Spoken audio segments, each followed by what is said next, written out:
I begin in the name of God, the most gracious, the most merciful. Now, Chris, I'm sorry. I know you sent me a picture about this earlier on DMs, and I'm sorry to bring this up, but I really want to talk about the 2001 Arnold Classic. So sorry. Can you tell us a bit about that, Chris? And then Ronnie can elaborate. Maybe send some questions to Ronnie. I never spoke to Ronnie about this stuff. This is groundbreaking conversation. 20 years later. Yeah. So the thing was, we did a strong 99. Mm-hmm. Ronnie won 98, 99. Still, strong, and I'm just like, okay. I just got into the top 3 for the first time, 99, right, Ronnie? Yeah. So that was cool, because we was all cool with each other. Like me and Ronnie, we used to go to, Dallas Cowboy football games together. I stayed at his house at, periodically and stuff. So we knew each other really well, and how well I knew Flex. So the top 3 was like really cool for us to battle that out that year. That was so cool, right? Yeah. So the next year it was 2000. Okay, I'm gonna try to. This is gonna make my. I'm gonna make my go. I'm gonna try to go for it. So I was looking good. I was on tour in Mexico, and I ended up having a seizure about 2 months out from the show. So I'm like, okay, should I back out of the show? But I was in great shape already. And I was trying to go for the title. I'm trying to go for the title. This is what it all boils down to. This. So when I was in Mexico, and for 2 weeks I was doing tours and seminars each day for the 2 weeks. And when that happened, I was in the hospital for like 5 days in Mexico, and I woke up and half my money was gone, and I did a show every day for 12 days in a row, and I just had a seizure right at the last day. So then I just went to do a vacation in Cancun for a few days, just to I'm happy to be alive type of vacation, and the show was still 6 weeks to go for the show. So I'm like, okay, I was contemplating on just not doing it, thinking I need to just get my health together, make sure everything's okay. And so I ended up not doing it. So then I see Ronnie at the show. He was about, how much you weigh that year? Like 280? At 2000? Yeah. You was the biggest you ever been. 260. 260? Okay. It was going around that you were 280, so I didn't know. I was telling a different story all these years. So then coming to the show. So I'm sitting in the audience because I'm like, Jim Manion's like, you should still do the show, Chris. You're in great shape. You're still gonna place well no matter what.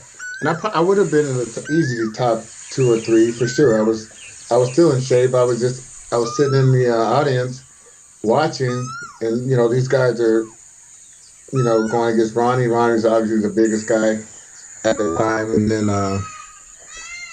so, I got tears coming out of my eyes. I'm like, I could be at top 2, easy, top 3, no matter what. I could do it just coming out of the audience, so that was hard to watch, at that time. And then Ronnie won, obviously. And it's like, I'm like, man, I felt like if I would have brought my weight, brought my best in, I probably would have, been battling first and second. So I was pissed. So then I'm like, okay, I'm going to do the Arnold Classic. That was 2001 coming up. So Ronnie was at the heaviest. I was working with Chad also at the time. And Chad was bringing in, the top 2, 3 guys, top 4 guys maybe, 4 out of 5 even, in the world at the time, each show. Yeah. So I was like, okay, have Ronnie come in at 280. I'm going to come in at lighter. I'm going to come in at 245, 249, right? So I'm gonna take on Ronnie, right? We're going to go head to head. So then, I don't know, man. I don't know. I didn't think Chad kind of put the mojo on my ass. We never talked about this. But I think he brought you in tighter because he knew I was gonna do the finesse. I was gonna try to finesse you at the show and give you every cut in my body showing, and then you're gonna try to get even bigger because you were saying I'm gonna get up another 20 pounds. I thought Ronnie could try to come in 300 pounds, right? So Ronnie. So what happened, man? You got to tell me what happened. Like, why did you lose? No, you came out 240. You came down to 240 some pounds. Ronnie. Yeah. Why? Same thing I weighed when I won the Olympia. Why all of a sudden? That was 3 months later. Yeah. After the Olympia, yeah, exactly. Yeah, so what happened, man? What happened with? No, I'm talking about the first Olympia in '98. No, I'm talking about. You talking about 2000 Olympia? When you came out of the class, you came in there guns a-blazing. Yeah. And I know for a fact you was trying to beat me. And I was trying to beat you. But what happened? Why'd you come in so much lighter, dog? We weighed the same, I think, at that time. I don't know. Chad never said nothing about you doing the show to me. Shit, I told Chad personally, dude. Chad knew. Yeah, Chad don't talk. He don't talk to everybody about what everybody's doing, though. Yeah, but all of a sudden, you 20 pounds lighter. Yeah. I'm like, motherfucker. I was like, what the hell? I said, Ronnie knew I needed this title. You knew I needed the title. You was already Mr. Olympia. Yeah. Well, you know why I came in so light? The reason why I came in so light because I started dieting right after I did the Olympia. Normally, I don't work out for 3 months after the Olympia. I'm expecting you to be 15 pounds bigger again. No. You were the same as me. So I was like, okay. I came so light because I started dieting a lot earlier than I normally do. That's what happened. Messed up, man. That was messed up. You knew I needed that title. You was already Mr. Olympia, though, dude. They don't make any sense. Yeah, but you know what? I always wanted a Hummer my whole life. I would get you the Hummer. You have to die for that. Ronnie, did you ever let him drive the Hummer afterwards as a he drove me in it, though. That's okay. That's okay. Thanks, buddy. You gotta drive. He gave me a ride in it. Thanks. Oh, well, that's something. That's something, Chris. Thanks, bro. So that's why I came in so tight. Oh man, he came in guns ablaze. I was just like, okay, all right, man. At least I didn't lose to just whatever. It was a situation out of man's control. That's it. Chris, that was the one. That was to me. That was probably the best look he ever had, in my opinion. I was became bigger. You were bigger and more mature than the '98 Olympia. Yeah. And this was classic. So I threw a tantrum after that one because it was like that wasn't supposed to happen like that. So, Chris, did you prefer Ronnie's kind of super shredded 247 2001 Arnold 1998 Olympia look, or did you prefer the 2003 2004 mega 280 290 300 pound version?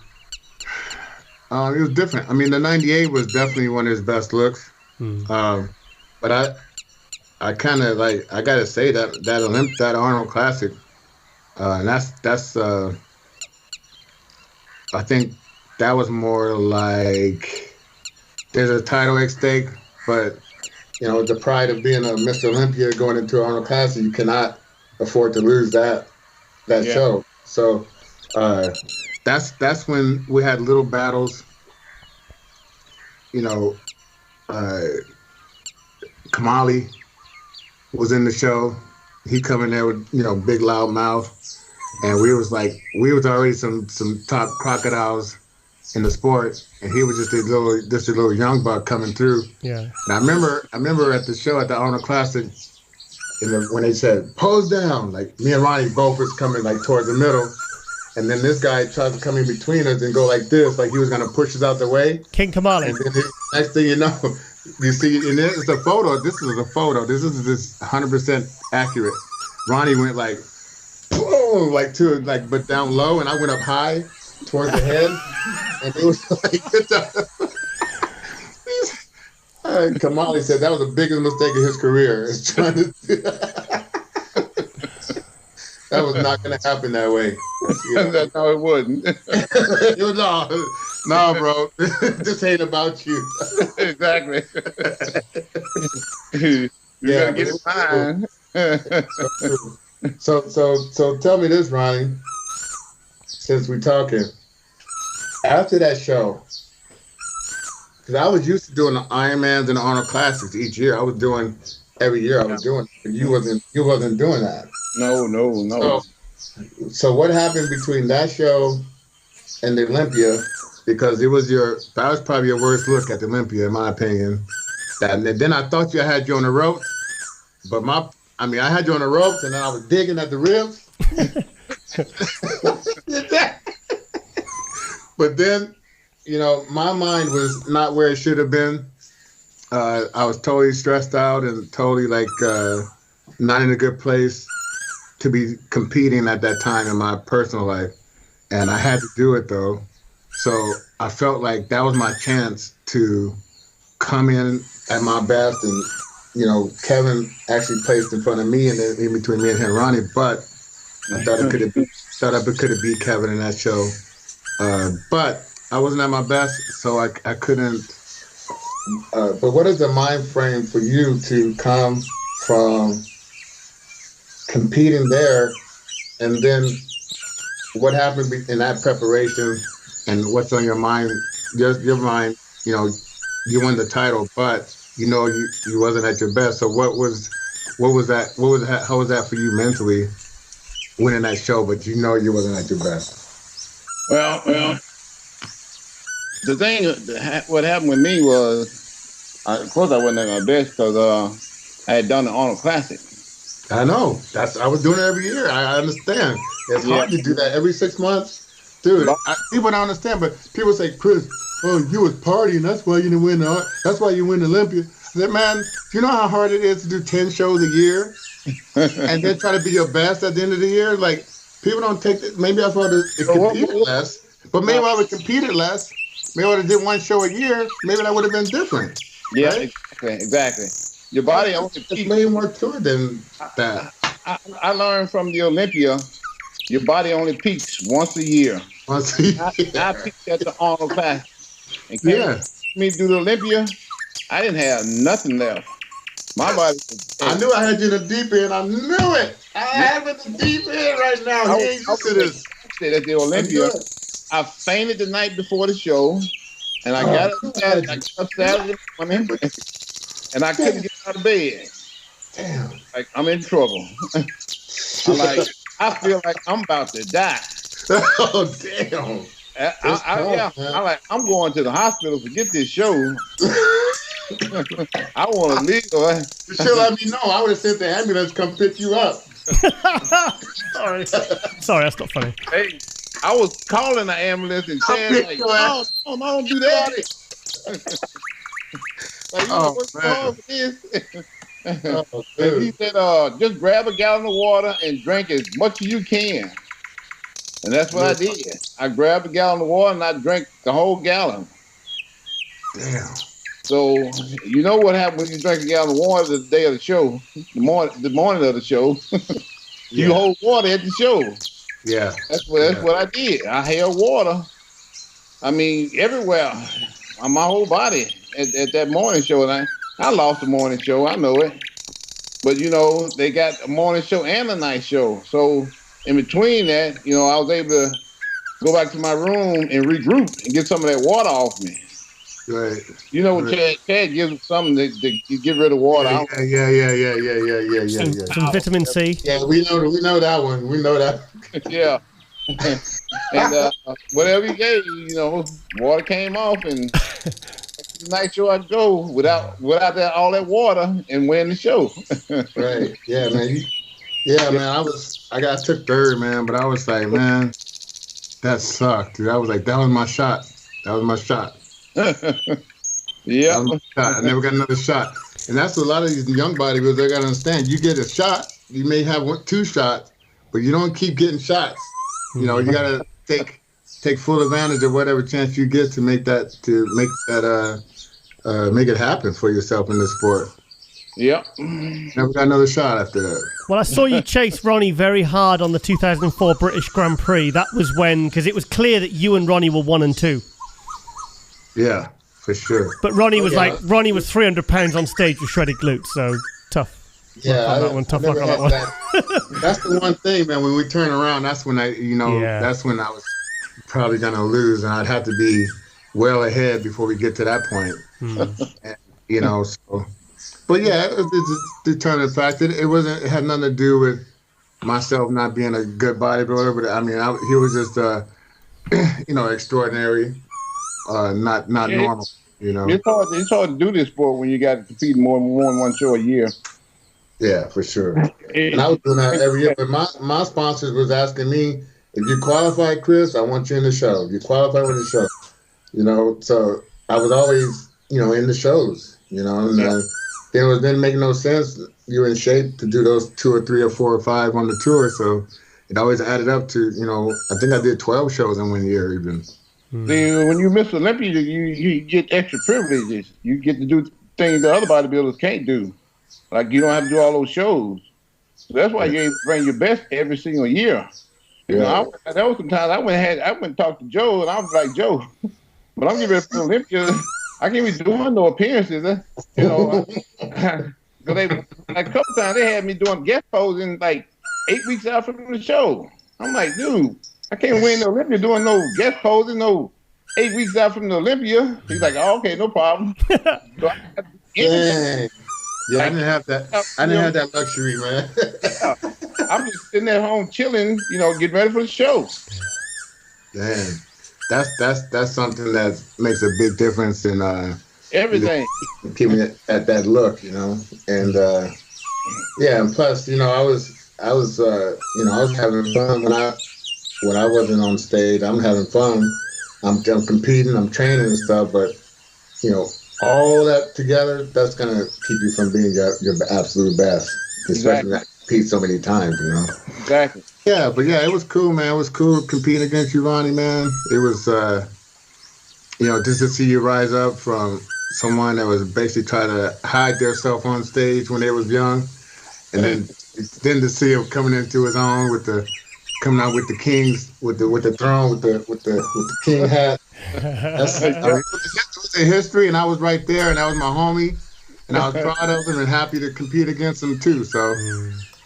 Even though he won one of those Olympias like that, it's like, a part of me, I feel it the same, It was cool. Chris, do you think that you brought out the best in each other as competitors? Oh, we all did. Yeah, because, we didn't want to lose to each other. It's almost a pride thing also. And to be so close to each other, those top guys were basically close. We knew each other very well. Yeah. And we knew what made each other tick. And it's just different, like, because back then, like, I knew I couldn't say something about Ronnie and think he's not gonna come bring his best. Yeah. So everyone's kind of careful with what you talked about or said, because you're gonna get the best out of that guy when they come, and you don't want that. For sure. Okay, guys. Well, I think this has been absolutely amazing. It's been fantastic hearing these stories and hearing that kind of competitive spirit between you two, but also the friendship that bonded you and all the other guys, the very, very special bodybuilders of the 1990s. So, Chris Cormier, thank you for taking the time for coming on Nothing But a Podcast. And, of course, to Ronnie Coleman, it's your show. So, thank you as ever. So, yeah, buddy. Yeah, buddy. Yeah. Okay, drop the mic, guys. It's done. And welcome back to Nothing But a Podcast with me, your host, Giles Thomas, here at the On the Rise Media Studio. And of course, we are joined by 8-time Mr. Olympia, the GOAT, Ronnie Coleman. Ronnie, how you doing, mate? Hey, what's going on, Giles? Ronnie, I'm very, very well, mate. I'm pleased to see you've sorted your Wi-Fi. Looks really good. Yeah. Yeah, much better, mate. Yeah. Let's talk about the 2020 Olympia. Let's talk about your predictions. Firstly, we spoke about Phil Heath coming back before, and you said you'd like to see him not just tie your record, but you'd like to see him break it. Yeah. because pretty much records are made to be broken for the most part anyway. So it only gives you that much more publicity uh, when somebody does do it. So I was cheering for him. I thought he had it, and then next thing I know, went to another guy. I couldn't believe it. Shawn Rhoden in 2018. Yeah. Were you shocked by that? Yeah. I was, because I saw pictures, from what I saw. I'm like, oh, okay, that looks like it's a done deal. And then when the decision came down, I'm like, did I hear that right? Oh, wow. I'm like, okay, well, maybe the pictures I saw wasn't what the pictures that they saw up on stage. Okay. Well, I mean, I'll be honest. I mean, I know Phil personally, and I kind of, up till a few months before he said he was coming back, I actually thought he was done. I actually thought he'd moved on. I thought he was retired. Were you shocked when you heard that he was coming back? Yeah, I was like you. I thought he was done and retired and just giving up on it because, it's hard to come back, especially when guys have passed you up like they did him, he had his time, his 7, and then he lost to 8, and then he took off, and I thought he was done. I mean, if you're gonna come back, I figured he would have did a whole lot better, maybe even won if he'd have did it last year. But now he's taking that whole year off, lost all that momentum that he had, and now he got to try to get it back. It's going to be real hard to do when you had guys that's been training hard, dieting hard, focusing hard. They're younger, and they're improving a whole lot more than you are because their bodies are just on a bigger scale as far as maxing your potential out goes, being in your prime and all that kind of stuff. So he's fighting a very, very uphill battle right now. Very, very uphill battle against some real good quality guys. So, Ronnie, you've got people that are split. You've got people that say the rest will have done him good, and then you've got people like yourself who think he's actually lost momentum. Yeah. I don't believe rest works in bodybuilding. Are you sure? Yeah, I'm positive. So you think it's better just to keep going? It's better to keep going, yeah. Now, if you've been playing maybe football or basketball or something like that, then I can see, where rest would do them a lot of good. And because, they are just constantly pounding year after year, month after month, game after game, 80 games here, 80 games there. Here, this is just one show, basically. And when you got that momentum going for you, and then you all of a sudden you just break it, it's hard to get it back. The thing is, your body is constantly changing. You're getting older. But the thing with Phil is, he's not like a Kevin Lerone. He's not like someone who takes 6 months off training. He's carried on training. He's just kind of not been dieting. So do you think maybe he needed that mental break? No.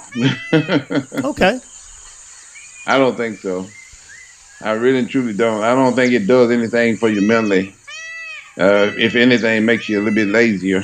Okay. So you've taken your foot off the gas a little bit because when you are in that zone of going for Miss Olympia, you're just hard at it. You're pounding. Every day. You're focused. You're in the right mindset. Once you take your mind off of that, then you start losing momentum. Your body's getting older. Also, it's just not the same anymore. While these other guys, they're still going to their prime, going into their prime and stuff, and they're still getting better every year. Whereas you slacked off, and you pretty much hit your prime, and it's just not the same. Once you into that mode. So you got guys. You had guys like Kevin Lerone in the 90s. But did you ever think every year, oh, he's done? No, I never thought he was done. As long as he was going for it, No, I think as long as you going for it, you always got a chance. Yeah, but Kevin would take like 6 months completely off training. He would really downsize. I mean, I can imagine the other athletes were like, "Oh yeah, he ain't coming back," and every year he kind of kept doing that. I mean, he's a bit of an anomaly, I suppose, in that respect, wasn't he? Well, I took about 3 months off myself, so I took quite a bit of time off too. Well, I didn't do anything, diet, nothing, no training, nothing, and I did that every single year. So in that aspect, it's good for you to give your body a little bit of a break. Yeah. I ain't saying give it a whole year break. Yeah. I see what you're saying. So are you expecting Phil Heath to be as good, better, or not as good as he was in 2018 or previous years? I'm expecting him not to be as good as he was in previous years. Oh, really? Okay. He's taking that year off. And he's lost his momentum. Okay. So he'll be a different Phil Heath. Probably not as good as he was before, but he'll still be pretty good though. So why do you think he's coming back? I mean, probably why not? That's why is he not coming back? Probably should be the question. Yeah, because there's so much to gain in coming back. You back being compared with the greats. You get your publicity back. You get your popularity back. You get to be back in the spotlight again. That's coming back. Once that spotlight is taken off you, sometimes people tend to forget about you when you ain't doing nothing. So even at 90%, do you think he can still win this year? What do you say now? Even at 90%, say if he says if you think he's not going to be as good as he was in 2018, do you think he can still win this year and beat the others? No, not at 90. No, these guys are a lot better now. They're going to be a lot better this year than they were last year. So it's going to be a tough for Mr. Olympia. He would have had 100% chance of winning last year, I think. Okay. But they weren't good last year, as you saw. But this year, Brandon hadn't competed at all. I don't think Rami's competed either. Rami did the Arnold Classic back in March. He took third. Well, he won't be as good, but he can be a little bit better than he was there. Which will be pretty good. Because the year that I won the Olympia, I did the Night of Champions that year, and I came into Olympia just a little bit better. So for Rami, he's had all that time to recover a little bit, So he'll be just as good, Being the kind of king of size that you always were when you were competing, are you a fan of like the supersized Big Ramy physique? Well, I'm a fan of the shape of any guy that's big. Ramy has to get his shape in line, Right now, his lower body is way overpowering his upper body. His symmetry is way, way off. His body from the top to the bottom don't flow together. He needs to be a little bit bigger up top to match those big legs he got on his lower body. So in terms of improving his physique, you think he should be... What about bringing his legs down to match his upper body? There you go. Then, yeah, either way, yeah. Yeah. Either way, it makes his symmetry better. Yeah. It's going to make him a better bodybuilder overall. Yeah. What about whether he bring his upper body up or bring his lower body down? Yeah. Okay. What about the conditioning? What do you think about Ramy's conditioning overall, generally? Yeah, that also has to improve a lot. Yeah, he get those two things, and yeah, he'll be hard to beat. So do you think he's a wild card? Huh? Do you think he's a wild card? Yeah, I think so. Ooh. I think he has a pretty good chance of winning this year. So going back, if he could do that, if he could do what we just said. Yes. Now, if he doesn't do what we just said, no, he don't have a chance. He'll probably be just top 5 again. You know. So let's go back to the Maybe current. like Let's go back to the third or fourth. Third or fourth. Yeah, behind like Brandon and what's the name? Phil. The guy from Bonac. Bonac. Yeah. William Bonac. So let's go back to Brandon, the current Mr. Olympia. Have you seen any recent? Because he posted a couple of videos recently of him training, and have you seen those? And what was your thoughts? Yeah, like I said, he's steadily improving every year. He's getting better this year than he was last year. So he's going to be a different guy than he was last year. He's going to be much better improved. So he's going to be much harder to beat. And plus he's won, so he's motivated, really motivated. He's highly motivated. Once you get a hold of the title, that's the last thing you want to ever give up. So you're going to do everything in your power to make yourself better and to get better. And you are going to get better if you do those things. So you think he can win a second one this year? Oh, I think he's pretty much shoo-in win the second one. Oh, wow, okay. Yeah. Only somebody that has a chance of beating him, I think, is Big Rami. Okay. And he has to, like I said, he has to, get his shape and symmetry and his conditioning down. So let's talk about the last year's runner-up and the two-time Arnold Classic champion, William Bonac. What's your feelings on how he will do this year? He'll be a strong, second, third place guy. I don't think he's good enough to beat Brandon yet. He don't have enough muscle on his frame yet. He don't have enough time to overcome him yet. Brandon is way ahead of him right now. Okay. As muscle and size goes. He's a shorter guy too, so that's also, against him. Yeah. So Brandon's always going to appear to be that much more bigger than him. Because so short. What about? It's going to take a muscle to overpower that height that Brandon has on him. Yeah. So what about Rolly Winkler, the Beast? Yeah, I mean, there we go with talking about same thing with Rami, Rolly, he's a beast, like you said, but his shape and everything just don't flow together. He's got real short arms. Torso is kind of long a little bit, but it just ain't all flowing together there. Something's off with his shape. He would have to get a lot harder, to overcome somebody like Brandon. Yeah. And with that size, it's kind of hard to get. It's hard. Your hardness, and your conditioning is limited with that size. There's only so much you can do with all that size. So he'd have to come down just a little bit more. Yeah. To to hang with Brandon. And I don't really see that happening now, especially at the stage he's at now. His body is way up there. He's in his prime.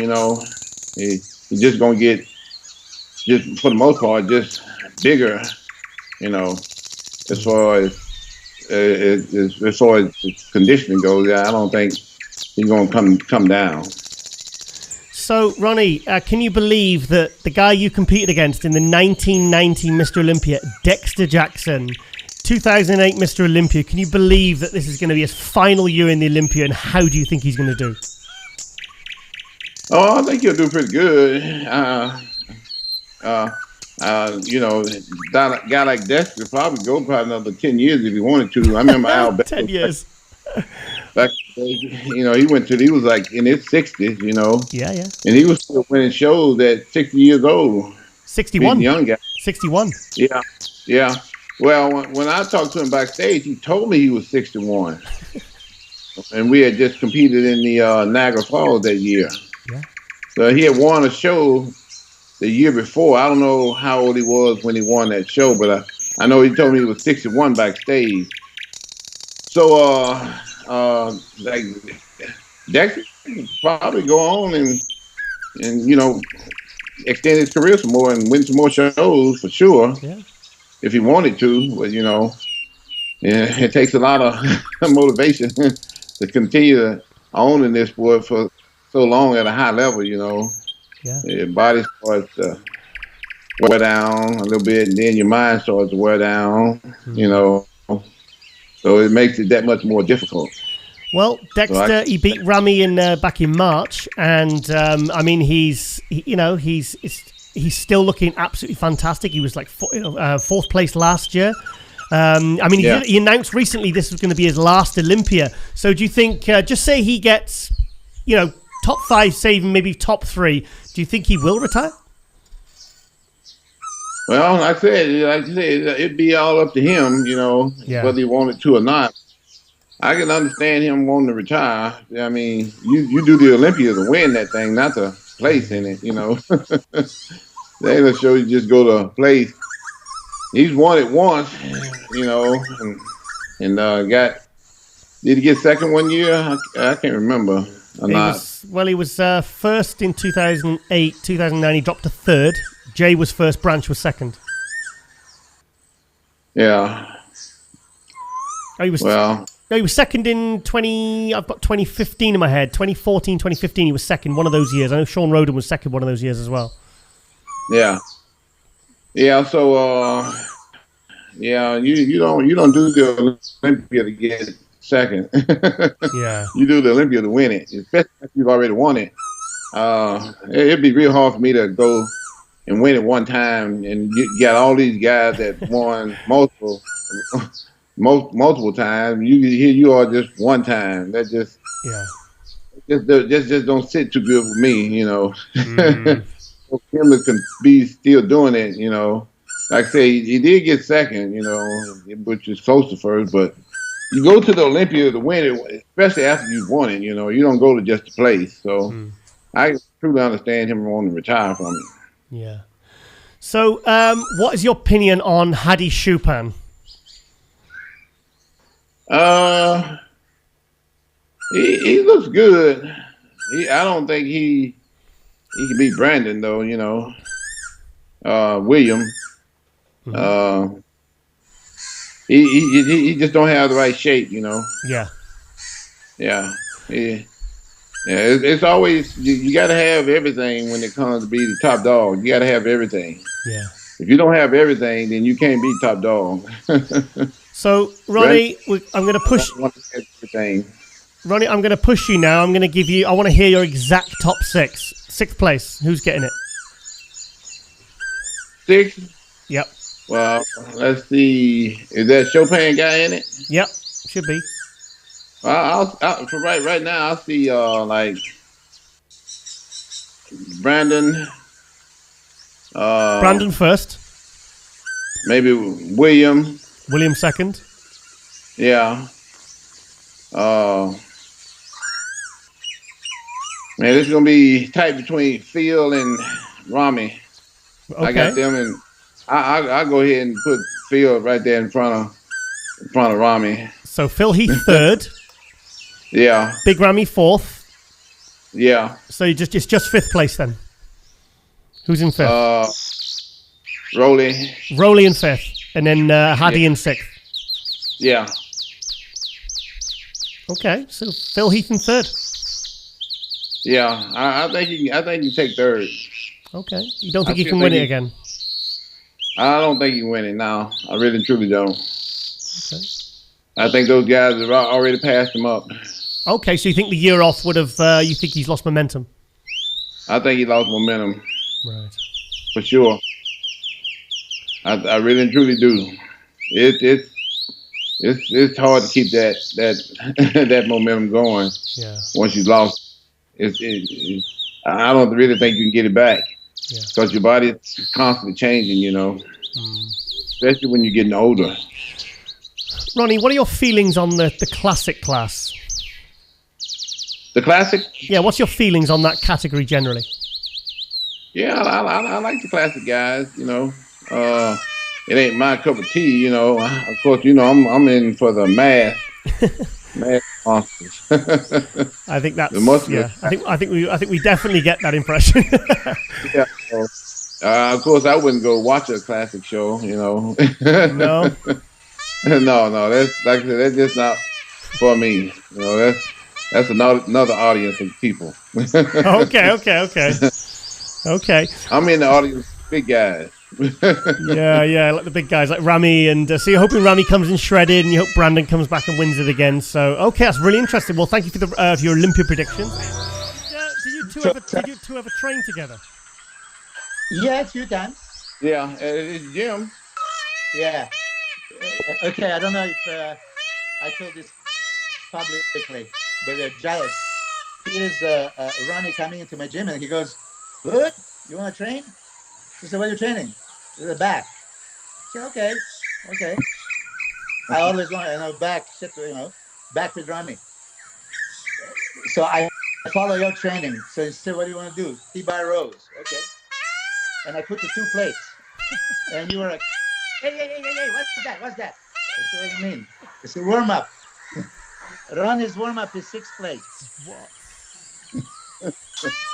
Yeah, and then we took those, the small ones, the thin ones, Aleco plates. He did 9, and then he did 12. Yeah, I went up to 13 plates on that. Yeah, on T-bar rows. Yeah. Listen, second exercise, bend over rows. Okay, he starts with the 3 plates, 4 plates, 5 plates, 5.5 plates. Yip, boom. Perfect form. Like, of course, I can't even pick up the three plates. Shit. What is next? Dumbbell rows.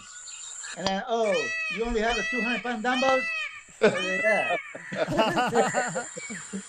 Because I guess you have a 300, right? We had 250. 250, yeah.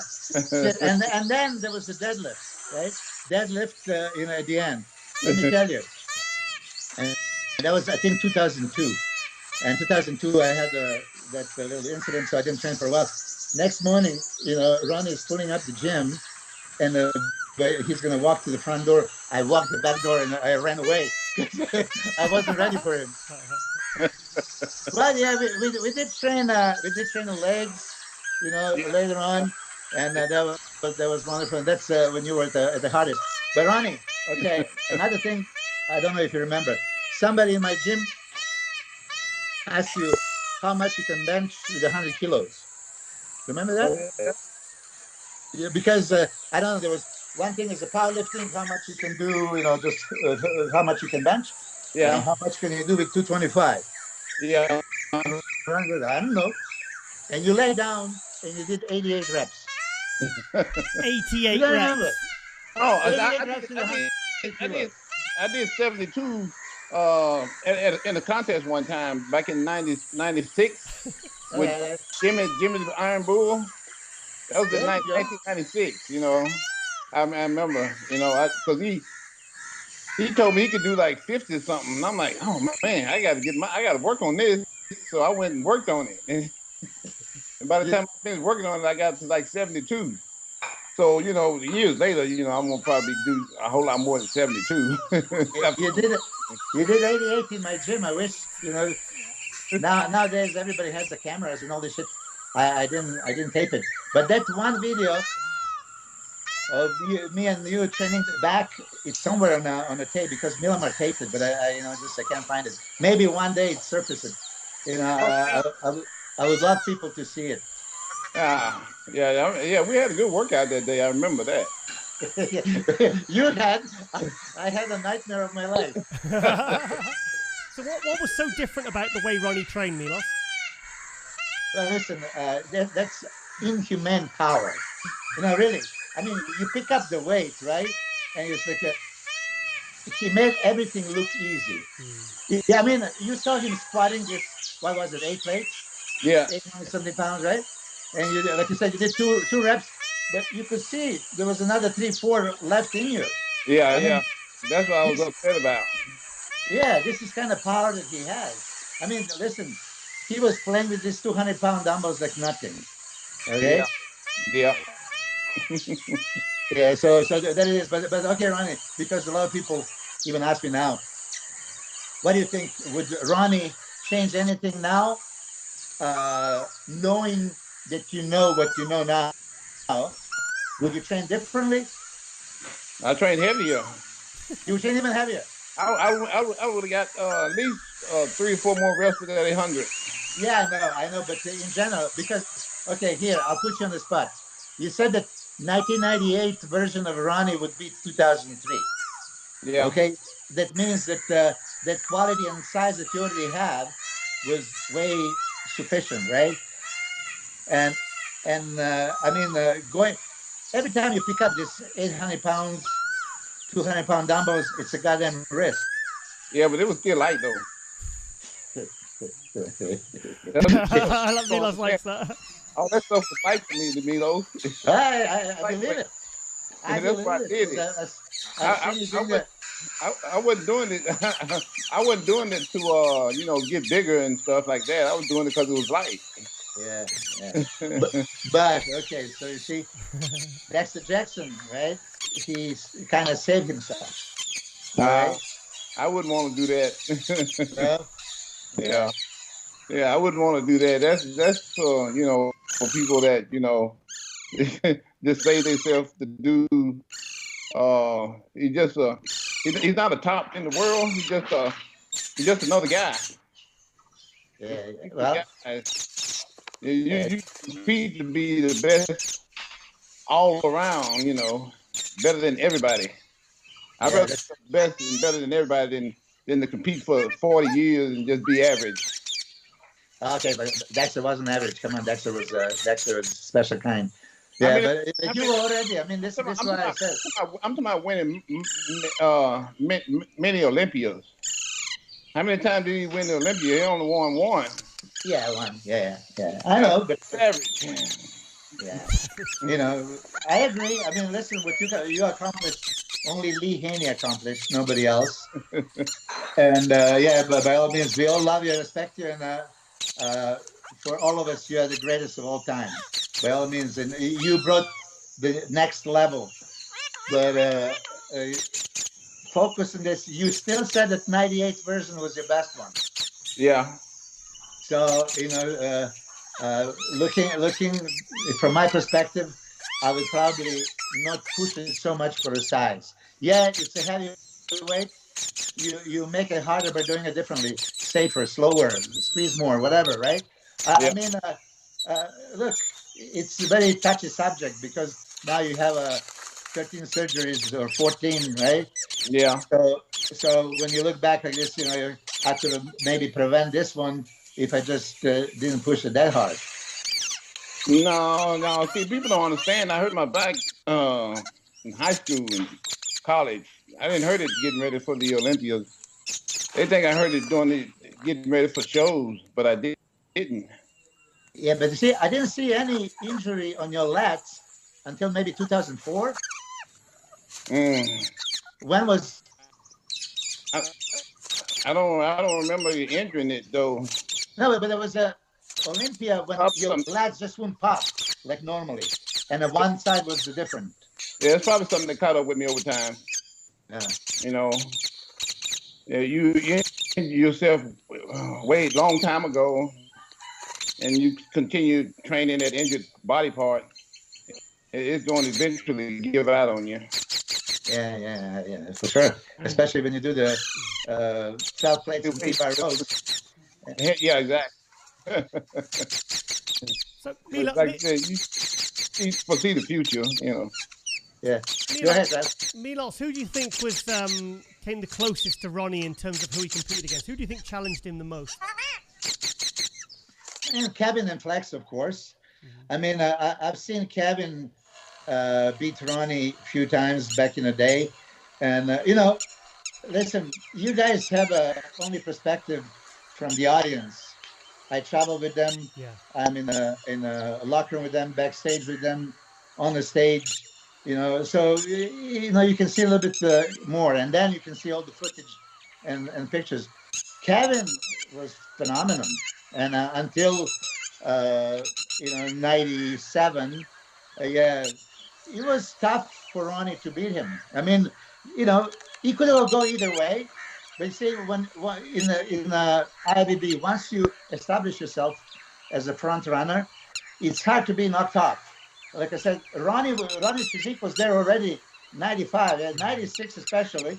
Yeah. But for some reason, they didn't really recognize him and see him, so much. Even Olympia 97, he was 9. Shit. Because, and then breakthrough. Oh, now they see it was already there. But for Kevin, ever since he showed up on the pro stage, he competed 93. Was 93? Yeah, the Chicago. That was a pro debut. He was third, I was fifth, and then he won Night of the Champions. Already from that first 92. 92. Yeah. 92. Yeah, and then he played second to Dorian. And then there was battles between Kevin, Flex, and Sean until Ronnie arrived. And then Ronnie just took over, everyone. At what point? But Kevin, I think that Kevin was the biggest contest because he was more consistent than Flex. Flex would, few times showed up out of shape. At what point do you think that Ronnie really was kind of at his most dominant? What kind of years do you think he was really kind of literally unbeatable? Well, after 98, let me talk about it. 97, he won the last show in Russia. And 98, in all the shows that he competed, he only placed second to Kevin in San Francisco, and then he dominated everyone. 99, of course, I was there.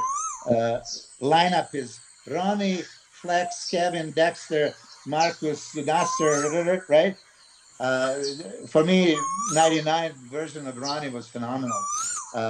Lights at British Grand Prix, as you know, maybe bring another dimension. Top 3 guys were, the best top 3 they ever step on stage. This is how I see it.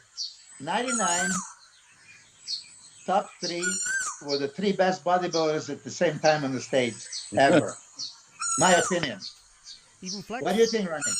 I totally agree. Yeah, good. Yeah, definitely for Chris and Ronnie, but I think Flex always looked better at the Arnold Classics for me.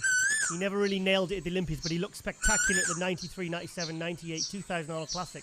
He looked phenomenal, but he never really quite brought that to the Olympia. Milos, Chris Cormier we had on with Ronnie a couple of months ago, and he said the thing with Ronnie was, he said he was very quiet on the tours. He said he's very hard to read. He said he was a very quiet guy. Did that kind of mess with your minds a bit? Oh, for being I struck the friendship with Ronnie, and I'm instigator. I always talk. We always talk. But probably Ronnie didn't find me as a threat because he was much better than me, right? And I always felt good, talking to Ronnie. Sonny Smith was man of few words. I keep, bugging him, talking to him all the time. Because I know he's a good person. Yeah. Ronnie, I know back in the day we were together with Matrix. Yeah. The Matrix times. Yeah. Then that Barcelona guest was again. Listen, Ronnie was in the beginning like struggling bodybuilder. He wasn't making much money, right? Nope. So anything you can do to make more money, you want to, maybe give some advice and encouragement and all that stuff until he flipped the switch and start making millions. Yep. Yeah, but listen, you interviewed Ronnie, and Ronnie, I'm saying this publicly, you are here. You're the most lovable bodybuilder of all time because you're down to earth, humble champion, human that cares for everybody else, and I always appreciate. You always made a time for me, which I really appreciate. Yep.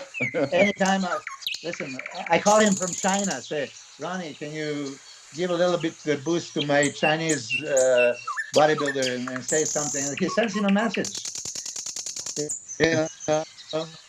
Now with Max Charles, and it's always available. So this is what makes you my favorite bodybuilder and person in the industry of all time. Yeah, I always pick up the phone. Same number too. Never change my number like Kevin.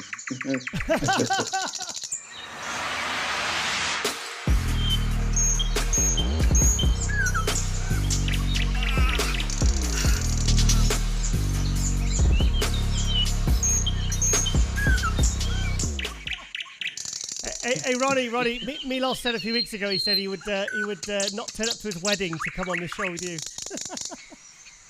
Yeah, I would. I mean, there's listen, I would cancel everything. Wedding. Anything. We've been married a couple times already, so it ain't no big deal. Thanks for reminding me. I don't want to say the number.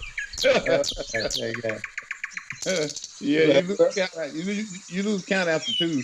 Yeah. And let's count up to 5. All right.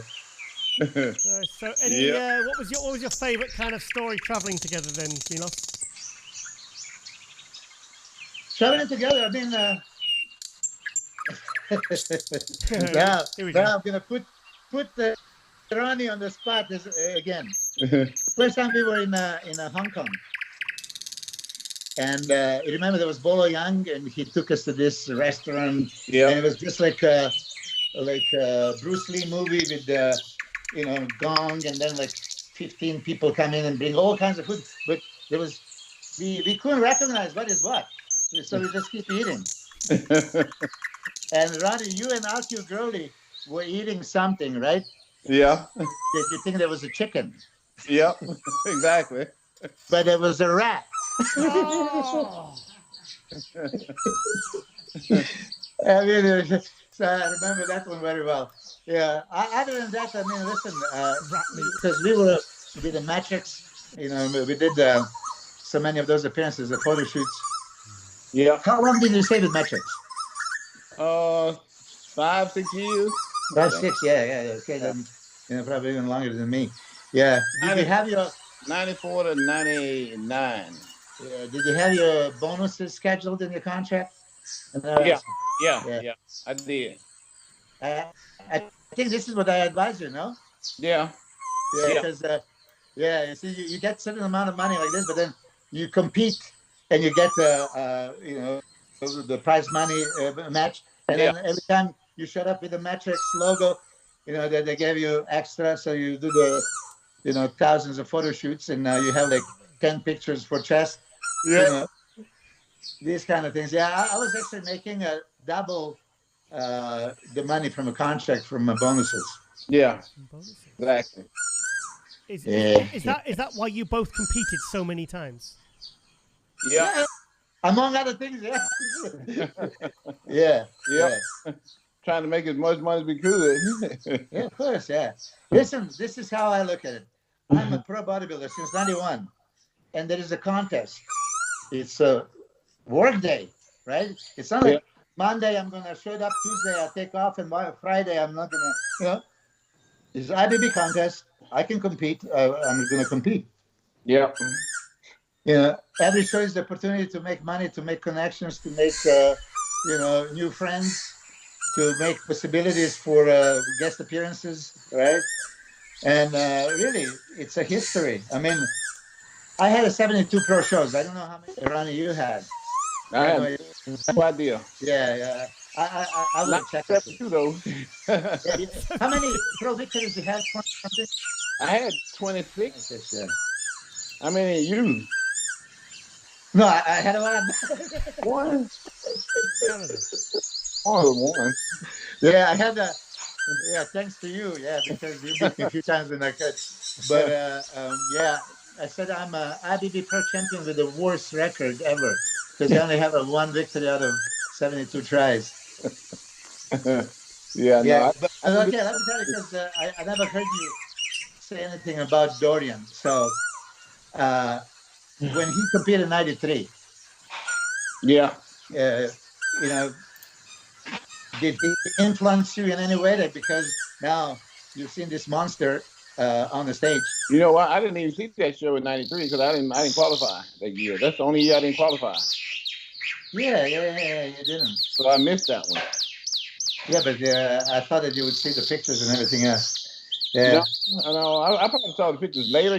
Back then you couldn't see the pictures until the magazine came out.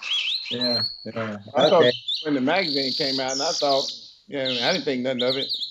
But '93, 6 weeks before the contest, the black and white pictures from Kevin Horton when they appeared in the Flex magazine. Yeah. I saw those. Yeah. Yeah. When they came out in the magazine, of course, you know. And that was crazy because I do know that it affected many guys. Paul Gillette freaked out when he saw it, and a few other guys. Because 92 for me, Dorian was beatable. Okay. Yeah. For me, it was beatable. 93 again. And this is okay. You haven't seen the show, and Giles would not agree with me. For me, there was a still argument that Flex could beat Dorian in '93. Yeah, for me, it's a still argument because what did Dorian beat him on? On the size, okay. But then when you look at the size, okay, is shoulder size, biceps size, triceps size. Bigger than Flex's? I don't think so. Dorian 93 was like Ronnie 2003. For me, it was just unbeatable. See, one thing that I must mention about Dorian, he was great in every mandatory pose. Yeah. Yeah. So he had no weak pose that you can really capitalize on. Yeah. And he would come in a crazy condition. Yeah. But again, when you look at the shape, would you prefer shape of Flex Wheeler, Kevin Ronnie, right? The Dorian? Yeah. I think that 90% of us is going to say Flex and Kevin. But then on the stage when they competed, I could see why judges would give it to Dorian, because he did come with this crazy conditioning and size and width. But there was Olympias that he didn't come in shape, like I think 94 and 97, 2002. I saw you in Amsterdam, actually. I even saw you in the room post, and you look fantastic. For me, I think I told you this, you look way better in Amsterdam than Olympia 2002. Yeah, I did. That's over undercard. Undercut, yeah. You were small then. Right? Yeah, it came down to 245 for the Olympia. Yeah. But then you had to travel back to U.S. and compete at GNC. I haven't seen you there because I stayed in Europe. But from Amsterdam to GNC, how did you change? I don't think I changed much. Yeah. Mm. Yeah. So you still don't think that Gunther should beat you? Oh, come on now. Never. I just wanted to hear that. Hell no. not even at my worst. I think. Listen. This was, hyping up the Olympia next year. Saying, okay, Gunther looked excellent at Olympia 2002. He did, yeah. And he was kind of overlooked and pushed all the way there. So, of course, this was a hype, and can it possibly happen? And they decided to make it happen. So now they're going to make, so much more interesting for 2003. Yeah, exactly. Yeah. He looked better than they ever looked before. Yeah. It's his best look. So, yeah, you got to really give it to him, for the changes he made. I figured, I knew if Chad couldn't get him there, nobody would. Yeah. So when I heard with training with Chad, I like, okay, he got a chance to win now. Yeah. But the size comparing to anybody else was kind of what you had comparing to everybody else also dominating. Yeah. Who do you see him being a possible contender for him? Nobody. Nobody. Yeah? You don't think that if Kai returns, Kai could maybe match his size? Yeah, well, what Kai's going to return? Listen. I mean, I even posted today on Instagram because I have a feeling he signed a big contract with the Redcon One, and he is like 300 pounds. Why would somebody? He's not 300 pounds. Jared. Sorry, No, I don't think Kai's going to compete again. I saw your post, and I saw everyone going crazy on it, but I'd be very shocked if he competed again. Now I remember when you were coming up with your signature line, you're supposed to come to Finland I was in Finland at that time. And I remember actually I was waiting for, there was 2011. Yeah. Yeah. And I came. then, yeah, you started in 2011, right? Yeah, 2011. I came to Finland and stayed with my buddy. Yeah, I went to the Remy. gym and worked out and everything. Yeah. Yeah, I remember that one. But I Yeah. remember when you started. So how is your company going? How many countries do you have? 130. 130. Yeah. Wow. We started small and now we got bigger. We started with 2 products. Now we got 30 some products. Jesus. Milos, Yeah. Milos. I was there in Madrid when he sold the very first tub at the Arnold Europe. I was Yeah. there. I was there. All right. Yeah, I wasn't. I was in Finland actually because, yeah, that was also the weekend when you're supposed to be in Finland. And I was actually waiting for you. Yeah. I came later. Yeah. So, Came after that. Yeah. so Ronnie, you've been in Mexico getting some stem cell treatment. How's that going? It's going good. Every time I get one, it gets better and better. So I just got to keep getting it, you know. I got another one. Get another one here in May. So Are you feeling the improvements? yeah. Every time I get one, I feel improvement. I've had 2 so far. Last time when I saw you at the Arnold Classic, you did say that you're in a lot of pain. Are you still in pain? No. That's Good. gone now. Perfect. Thank God. A little bit now. Not a lot at all. So it's getting better. Yeah. Well, how did you enjoy Joe Rogan podcast? Oh, that was a lot of fun. Yeah, he's a cool guy, right? Yeah, real cool guy. I didn't know what to expect from him, but once I got there and found out how cool he was, I was like, okay, yeah, it's gonna be normal. So Yeah.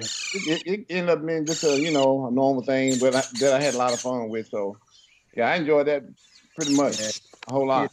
Yes. And Valutainment, you were there with the David as well. But you did say there that you never really look at yourself in the mirror. And at that 98 Olympia, or what time? Oh, that was that time. Okay. I thought you were saying this in general. Like, come on. No. That 98 Olympia, after I spilled over and lost all the cuts I had, I was like, okay, I can do it again. So I'm not going to even try to look in the mirror. I don't even want to see what I look like. Because I saw what I looked like before, and I'm like, okay, I ain't no coming back from this. Okay. 2006 Olympia and European tour. I was there with you. Romania and yeah. You think you could have got Jay? Yeah. Of course I do. Olympia placing. Yeah. Well, I posted some pictures on Instagram a few months ago. I've seen it. Of course, when somebody wins, you expect them to win again at the shows. But then, exactly. In Romania, there was like a lot of pictures that I posted. They say, "Hold on a second, look at those pictures again." Exactly. Yeah. But hey, I don't know if you remember this. 2001. You did ask me for my opinion. And I did tell you that I think that Jay could have beat you 2001. Yeah. Yeah. He probably could have if I not came back sharp. Because I had drank a gallon of water before that show. Yeah. Gallon of water before prejudging. Before prejudging, yeah. Yeah. I was on my way to the hospital because I was dehydrated. And I'm like, I'm not coming back from this. And I called Chad and said, hey man, I done overdid it here. I think I'm about to die, so I'm going to the hospital. He's like, no, don't do that. You don't work too hard. He said, just grab a gallon of water and just drink as much as you can. So that's what I did. Oh, that's 2001. Yeah, 2001. Then I confused that one for 98 because I remember. Yeah, you told me this story. Okay, that's the 2001. My bad. Okay. Yeah. Both of those shows, You know, 98, I looked bad the night before, like real bad. In 2001, I looked bad the morning of because I drank that gallon of water. Okay. So Yeah. I had some pretty close calls. Yeah. Milos, would you say that Ronnie was carb sensitive? Because, I mean, to be able to go smooth that fast, is that to do with just overspilling on carbs? Well, listen. Of course, I didn't work with Ronnie to know exactly, but what I know of Ronnie is he's super consistent, eating, frequently. Yeah. There's never. Um, okay, maybe I have to say the little secret. 98 Night of the Champions, because I just got my daughter was born, earlier, so I wasn't planning to compete in Night of Champions, but then I was going to compete, so I went there, and Vicky Gates, was going there, and she said, Mila, if you need any help, because I know that Milamar, my wife at the time, she can't come. Like, do you need me to cook some food and anything? So I said, okay. So I ordered what I needed, right? And she came to my room and dropped it off. So I looked at it, but then there was like 3 little syringes of insulin. Not three, nine. 3 made. I said, what is this? So I call her, hey, what's that? I said, oh, wait. It's wrong. That's Ronnie's. So, I mean, you see, I'm always point finger at, I'm an insulin guy and I ruined the bodybuilding and all that stuff. But many of us used insulin, right? And it made a difference. Okay. Yeah. So now, what happens with the insulin, of course, if you do that carb loading, it would be super compensating and stores, yeah. And yet there is the potential of spilling over, Yeah. And the thing is, to see at Ronnie's level, he's going for number one in the world. Or if I would be coaching, let's say, Dennis James is a perfect example. I've seen Dennis as such a potential if he's fully loaded because he was a monster that shoulders, chest, right? So push the envelope, push a little bit more, right? If you want to be conservative and you back it off, just to play safe, or in order to, win the championship and shock the world, let's go for it, right? And that's how it can happen. Now, I didn't know exactly, but this is what happened with Ronnie, you see, a couple of times. And listen, 98, we all agree, it was his best condition of all time, right? Yeah. And he still pulled it off. But it's as you see, it's a risky business, and it's not something that you can just expect it's going to go for sure smoothly. Sometimes it doesn't go smooth, and then you have to correct it. Like he had to drink a gallon of water, or he had to, change dramatically. Maybe, cut out the carbs completely, night before and morning of. I mean, it's all different. But Ronnie, yeah, like 98, 99, all your appearances were like phenomenal. I think that in every show you guys with Chad, you repeated, great conditioning. 2000, yeah, that was 2000 when you and Kevin, right? Yeah. It was good, but it was still, I think 99 you were better than 2000. And then 2001 prejudging, yeah, like Jay exploited because he was standing right next to you. And I don't know if you were maybe just a little bit bummed out that you had to drink that much water. You standing relaxed, you were way too relaxed. You didn't, keep your midsection and everything. I was still kind of tired. Yeah, and Jay I was out of standing right next to you, making you look out of shape, condition-wise, because he did.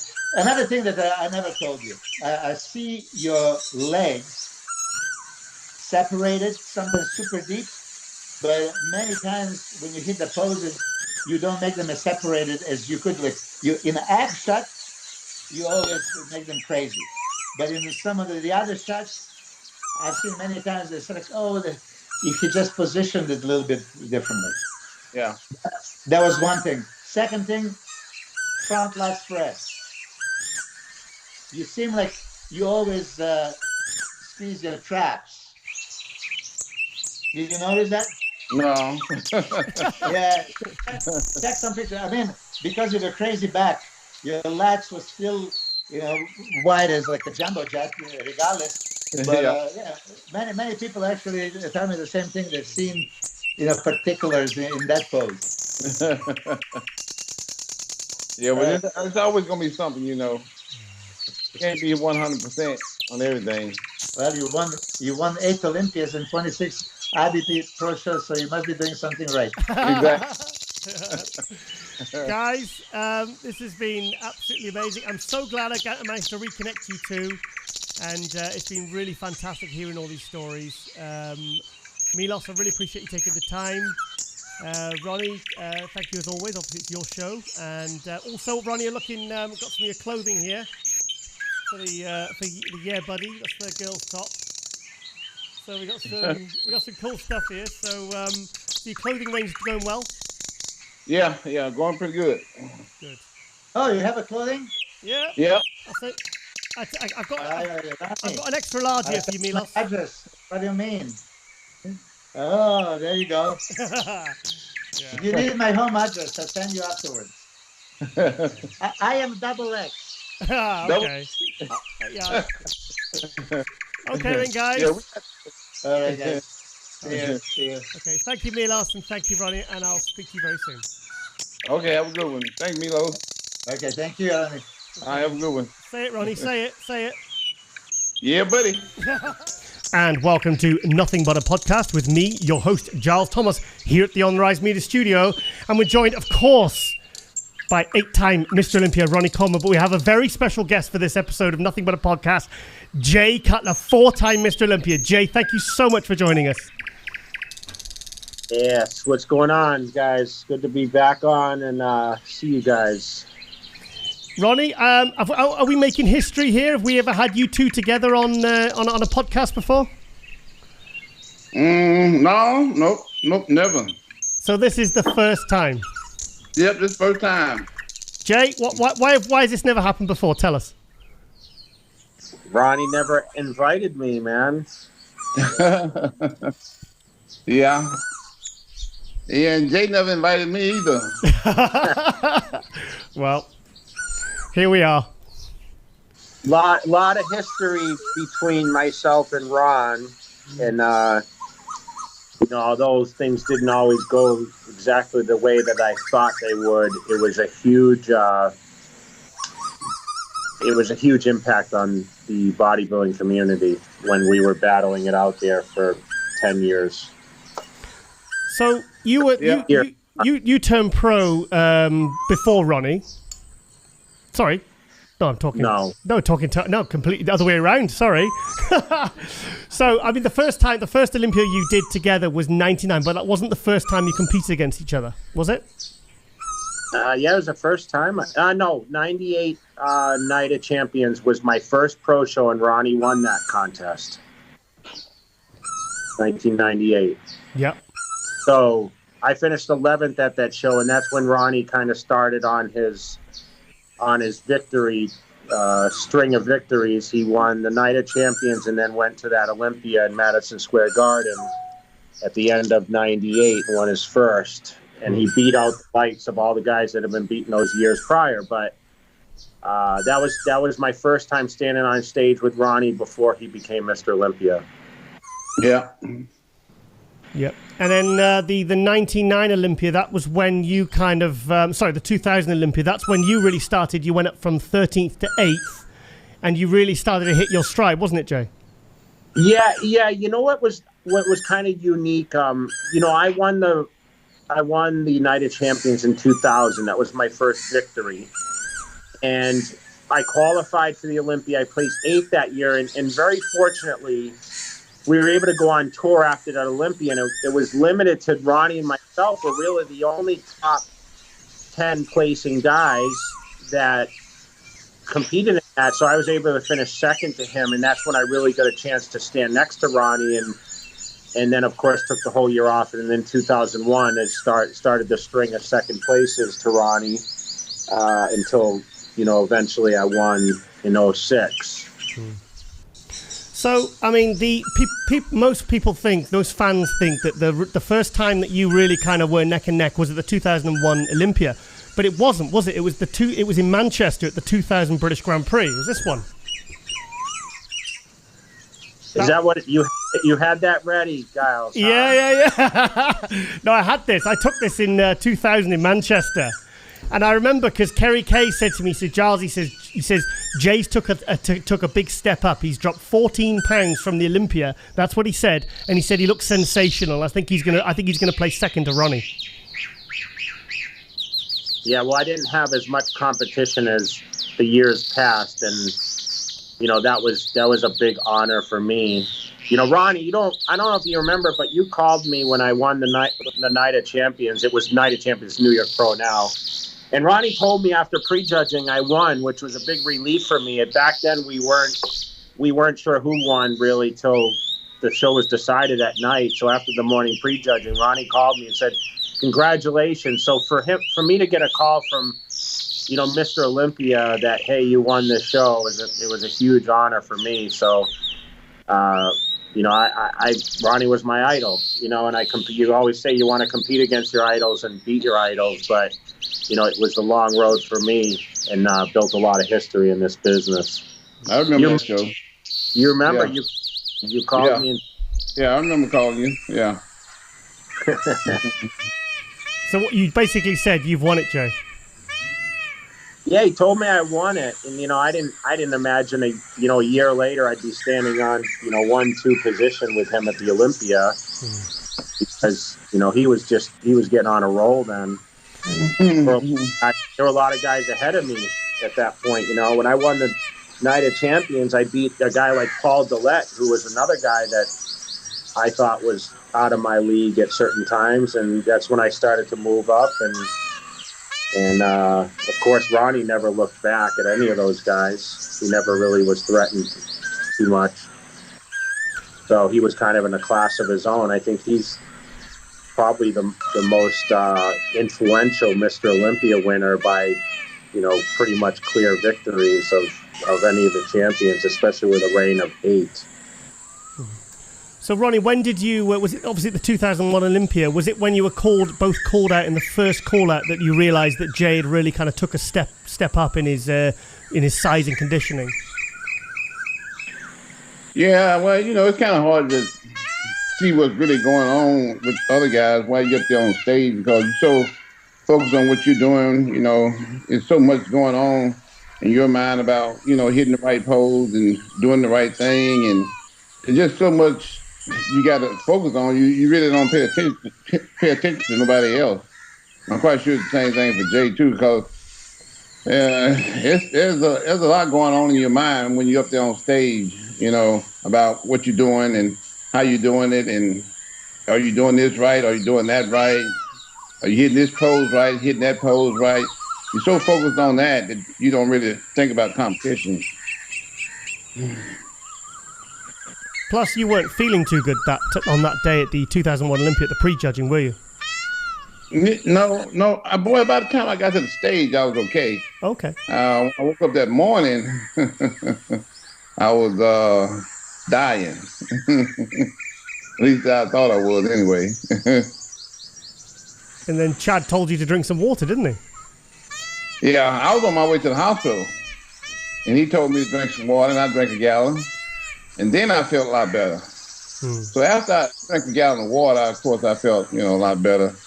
But it's hard to compete, the bodybuilding contest holding a gallon of water the morning of the show. So, of course, I didn't look too good, but, I recovered, after prejudging and went on and won the show. But, I was in bad shape the morning of the show, real bad shape. So, Jay, what was that like, really kind of getting standing right next to someone that you previously really looked up to? Listen, it was incredible, and my luck was that Ronnie and I drew numbers consecutively. So when Ronnie, I think he drew number 1 and I was number 2 at the time. So for me to be able to stand in the lineup next to Ronnie, it was a great opportunity to showcase what I had brought. And listen, at the time, I mean, I was still fresh, and I never expected. I thought I looked great, but I wasn't sure the calls I was going to get.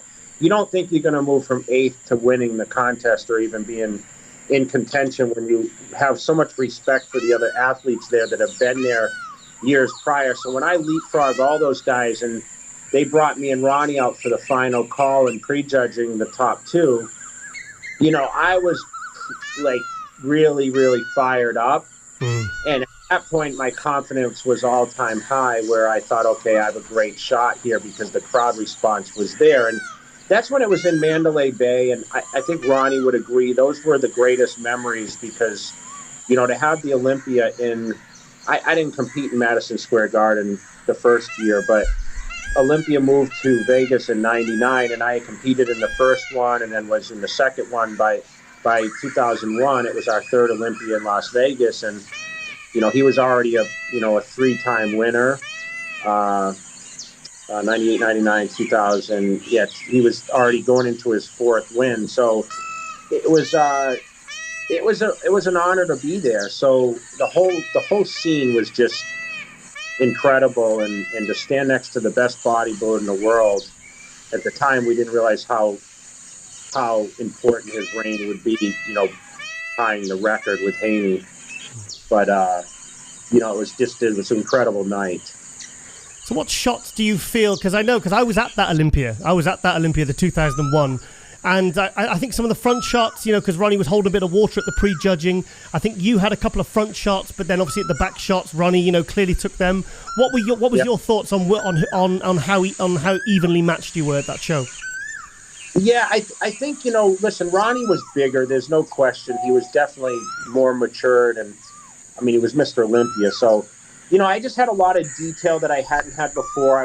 My shoulder width is always great, but, you know, from the front, I was pretty dominant in the abs and the thighs, and, you know, where I felt he was a little washed out. And, you know, to correct Ronnie, he didn't look bad. He just, you know, he wasn't at his all-time best that he had been in the past. And I think that's where, you know, when comes in and people notice that improvement, you know, the eyes were on me just because of the improvements alone. And I did have some outstanding body parts that maybe he weren't as sharp in from the front side. But, you know, there's no question. I mean, I battled my whole career to fight Ronnie from the backside. I don't think anyone's ever been that dominant from the back still to this day. So for me, it was just about, you know, showcasing what I could to really, you know, show what flaws he might have had at that front position. So, Ronnie, were you relieved that you kind of tightened up for the night show? Oh yeah, very much so. But you know, I was always confident, you know, because like Dick had said, you know, I had already won 3, so I was just, you know, just going about it as business as usual. It was just bad that I had that episode that morning where, you know, I pretty much dehydrated, like totally too dehydrated to the point where I couldn't get out of bed. So it was mostly a thing of me just recovering that whole process, through that whole process. So to overcome all of that and come out and win, you know, it was a major upset for me, because in my mind, I was going to the hospital that morning. I didn't give a damn about no show. I was thinking about, you know, trying to stay alive at that point. So the show was, it was like second fiddle. You know, I wasn't worried about the show. I was worried about my life for the most part. Yeah. You know, but to come on and go to go from that to winning the show, you know, was a huge victory for me. That's crazy to think that he came so close to not even doing the show, AJ. Yeah. Well, listen, if he didn't show, history wouldn't have been made. And, you know, guys, remember, this was, I believe, in October, and it was 6 weeks prior to that the 9/11 tragedy happened. So I know there was a lot of speculation that Vegas was under high alert, and we weren't sure if the show was even going to take place leading up. I mean, and I know Ronnie celebrated the victory. I mean, you pulled the flag that year, Ronnie, out of the posing trunks and all that. Yeah. And, you know, we kind of it was a big celebration for that, too, because, you know, we were unsure of what the event would become, and they were able to pull it off, and we were all just happy to be there. So I'm sure between his episode in the morning and the show taking place after the uncertainty around the world, it was something that we respected a lot. Crazy to think the Olympia might not have happened. It was like the Olympia last year, you know, with the whole COVID situation. You know, it's crazy. Well, the show went on. Yeah. Mm-hmm. Yeah. So, always persevere somehow or another. Jay, one thing I've always wanted to ask you, do you regret not doing the 2002 with Mr. Olympia? You know, it's easy for me now, you know, 19, you know, whatever, 19 years later to say, yeah, I regret it. But listen, too many variables. At the time I was moving, and it was never I lost in 2001 and I feel I should have won, that people might think it is. I moved to Vegas. I built a home after I won the Arnold in 2002, and I was in the midst of trying to settle in a new place. And, you know, I had just signed a pretty solid endorsement deal with a company, and I was doing the real estate stuff. So for me, it just made more financial sense to focus on business. And I had just won the Arnold, and I said, you know what, I'm still riding high. So I didn't compete. You know, Ronnie still won that year, but, you know, he wasn't as big as he had been in the past, which might have been an advantage to me. But listen, we don't know how I would have showed up. So I do regret it when that maybe the opportunity was there. But at the same time, Giles, I'm thankful for the second place and the battles and the hunger that it made me into a better person. You know, I don't want to get too far ahead, but, you know, without Ronnie Coleman there as someone I was battling, I never would have been as successful nor as excited about the business that him and I, because it goes way beyond the stage with Ronnie and I. We traveled to guest posings every week. They love to book us together, and we had a lot of fun training in the gym and spending time eating together and laughing, and like there was a lot of great memories. And looking back now, it's like those were the best years of my bodybuilding career. Ronnie stepped away. It wasn't as fun for me. So who's got the most Hummers and Escalades? Me? No, Ronnie won two Escalades, I think, and one Hummer. I won 3 Hummers and no Escalades.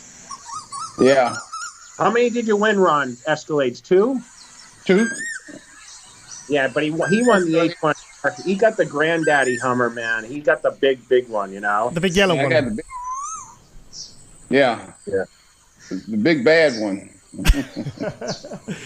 So what did you do with them? I assume you kept one of each, and just sold the rest, or? Yeah, I just kept the Hummer. I already had an Escalade at the time I won both the Escalades, so I sold both of those. What about you, Jay? I sold mine. I bought property, and you know, Ronnie and I transitioned. I don't think any 2 guys in bodybuilding have as many cars as Ronnie and I had over our career. No, I've had quite a few. I'm a car guy. Ronnie and I have had about 100 cars between the 2 of us. Yeah, exactly. What was your favorite, guys?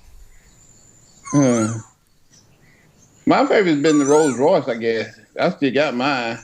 I've had mine almost 5 years now. It'll be 5 years in April, actually. You know, I had a Bentley about 6 years too. That was pretty good too.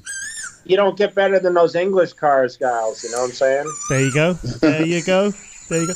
So, did you guys ever train together when you were kind of traveling? Yeah. Yeah. Well, all the time. Oh, really? Tell us more. Listen, I'll tell you the funny story about Ron. I'm going to take the example in Pittsburgh. We would show up. We'd have the same driver that would pick us up when we guest posed.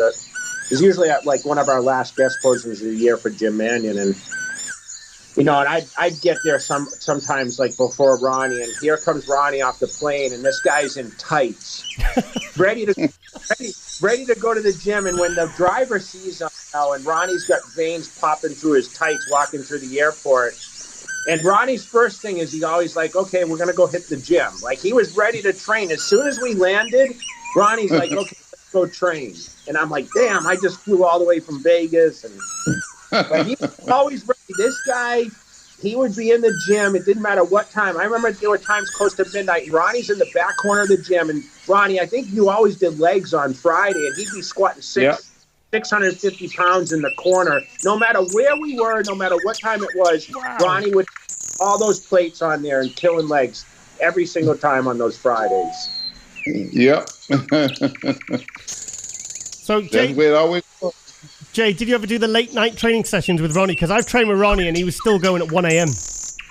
Listen, we stayed up a lot because we'd be eating late or whatever. But I'll be honest, man. Like when we were doing lunges one time, and I mean, once we get up to 225, that was about my limits. And he's cranking up to 315 and doing walking lunges across the gym.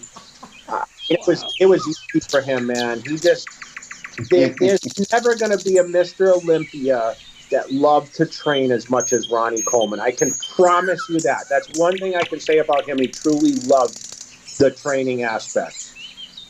Yeah, that's right. Still to this day. Working out 6 days a week. Barely walk. So, Jay, do you have a nice home gym like Ronnie does? Do I what? Do you have a nice home gym like Ronnie does? No, man. I mean, Ronnie, I remember when he was putting that gym together, and he was excited. I mean, and he was still going to the gym, but that's how much he loved to work out. I like to leave my house and escape the whole bodybuilding. Like it's a whole escape, and then I go back home, and that's like my sanctuary. But that it goes to show, and he may be the smartest one, especially during COVID, who had the home gym, and I mean, he had everything he needed in there, and you guys have seen the videos, but I don't have the setup that he has.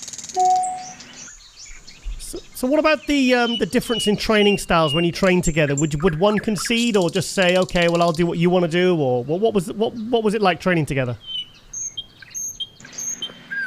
Right? I followed Ron mostly.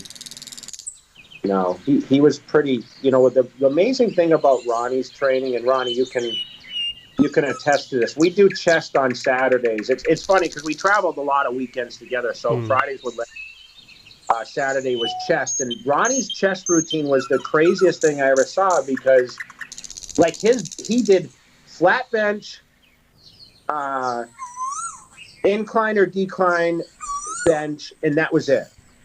There wasn't anything else. Like there were no fly movements. I mean, I guess he had certain days where he switched it around. But usually on those weekends, like we literally would do flat bench, decline, and incline bench, and that was it. 3 movements. That was it.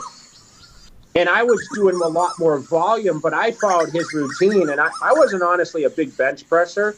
I mean, he came from the powerlifting background, so I mean, you saw him. I mean, he would do 600-pound bench presses pretty handily. So for me, it was just I loved training differently. And I loved following the routine that made the best bodybuilder in the world at the time.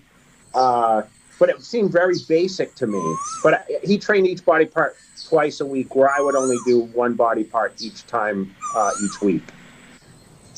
Yeah. Tell us more, Ronnie.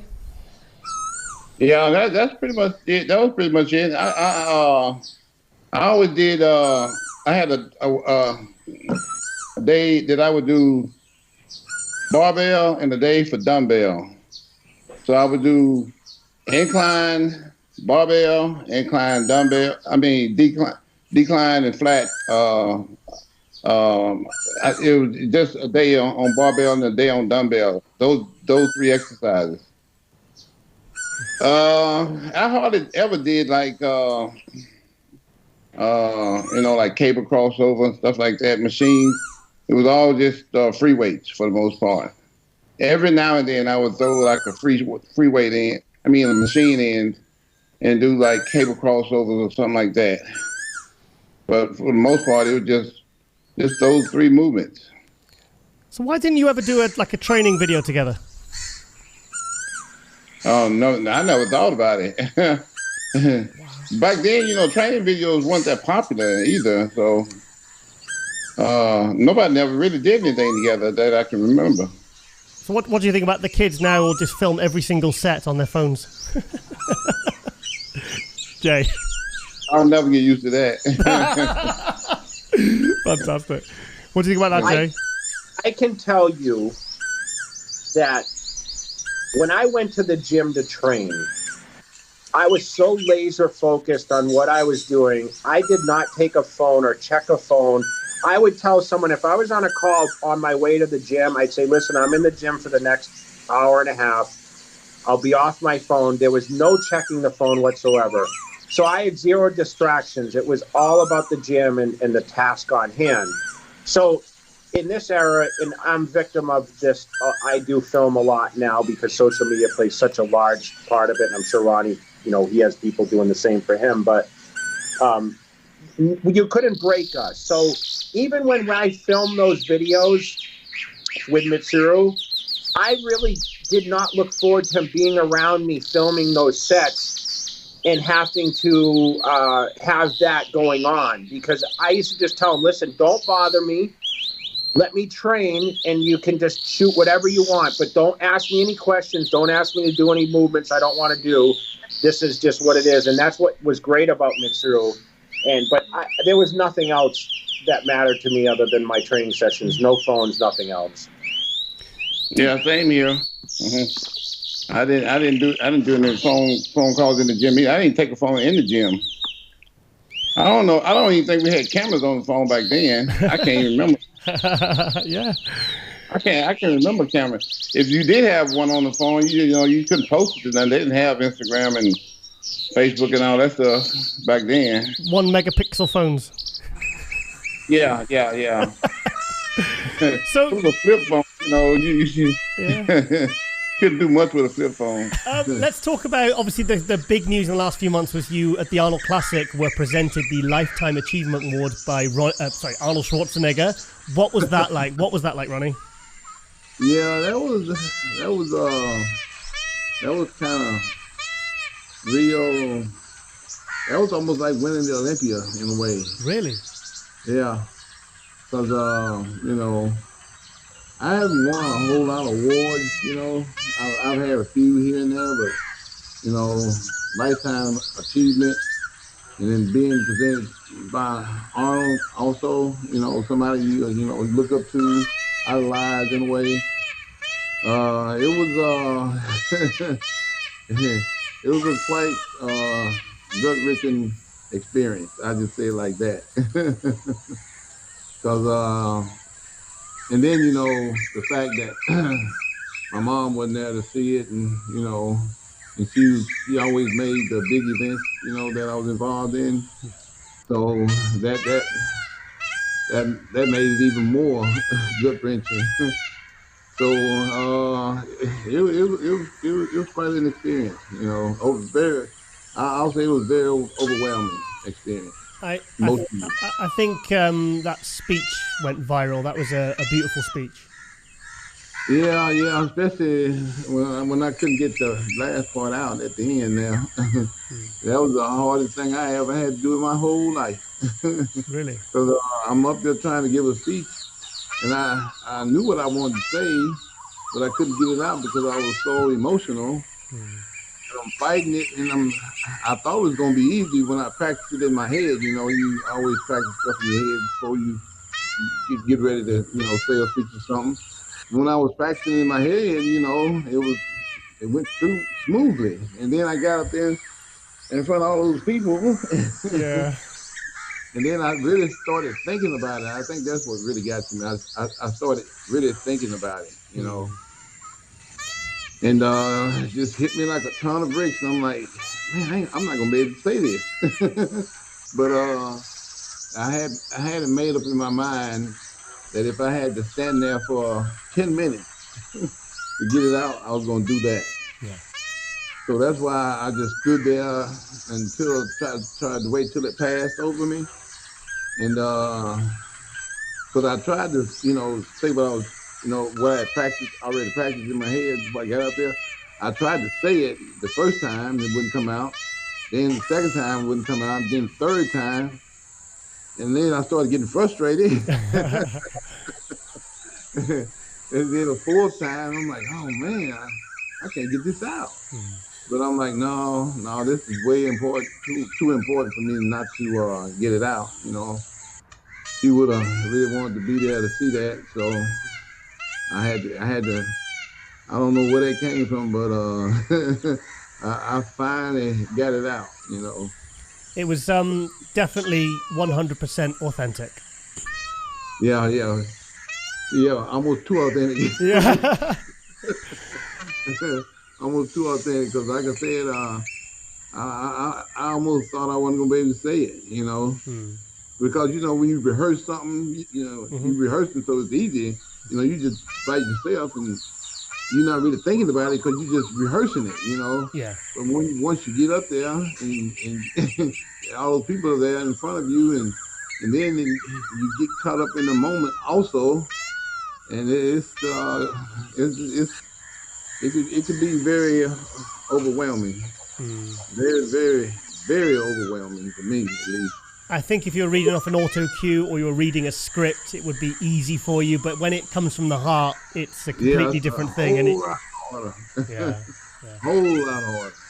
I said that was one of the hardest things I ever had to do in my life. Wow. And I didn't see it coming. That's another thing. I didn't see it coming. Ronnie, I noticed you had some pretty sweet seats at the Olympia, and it was good to see you at the Olympia. What was that like? What was that like?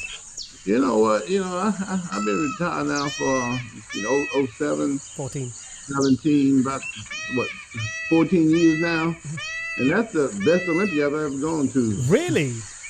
Yeah. That's the best Olympia I've ever been a part of. Yeah. It's a lot different when you're up there on stage. That's different because you're up there on stage, you're doing your thing, but just being there in the front row and seeing everything on a whole different level.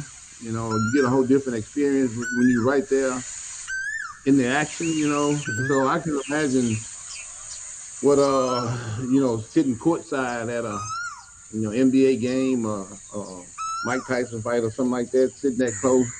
I can imagine how that feels now. So like I said, I've been gone for 14 years now, and that's probably the best experience I've ever had at the Olympia. I saw you sat next year, with your heroes, Lee Haney, the other 8-time Mr. Olympia, Dave Bautista. I didn't recognize the other guy sat in between them, but you had some pretty good company there. Yeah. The other guy, he's a WWE wrestler. Ah, okay. He's big time. One of those new guys that's real popular. Mm-hmm. Yeah, he's real popular with social media and all that stuff. Yeah. But he's a big time guy. I bet he ain't got 4.4 million followers though. Huh? I bet he ain't got 4.4 million. I don't think he's that big. Fantastic. So what did you think of the Olympia itself? What was it like seeing Ramy? Because that's probably the first time you see Ramy in the flesh. Winning the Olympia. What was that like? Yeah, I saw a couple other. I've been having Ramy one now. Two. Yeah, I didn't see it. I didn't even go to the show last year because it was in Orlando again. And I'm like, man, Orlando don't sound that much fun to me. When you used to being in Vegas. That's right. You said that. And you were like, oh, no, I want it in Vegas. I'm not too bothered about being in Orlando. And then it ended up being the best one you've ever been to. Yeah. And I'm like, man, do I really want to go to Orlando after I've been in Vegas all those years? And, it's been real nice and a whole lot to do. I mean, the areas, the hotels are super nice over there and everything. Do I really want to go to Orlando and see this? and I just decided against it last year. But like I said, this year when I went, this is like one of the best Olympia experience I've ever been involved with. So it was real nice. It was real nice. Why do you say that it was the best compared to the others? What made it so special? Because that stage was like, man, I ain't never seen a stage look like that before. Yeah. That was some special kind of setup they had going, real professional, like on another level. And then you know, like I said, you're sitting right there in the front. I mean, it's like you can almost reach out and touch those guys. You're so close to them. And I've never done that before. You know, I've sat close, you know, in the Olympics before, but not like right there, like on the front row where, like I said, you can almost reach out and touch them. So I think with that stage being like that, you know, the way it was set up, kind of like blew your mind in a way. Cause you could, even though you're right there in the front, you even look on that screen right there. There's a big screen right there. And it even blows it up, and it's so clear. You can see everything. And I'm like, man, this is really nice. Yeah.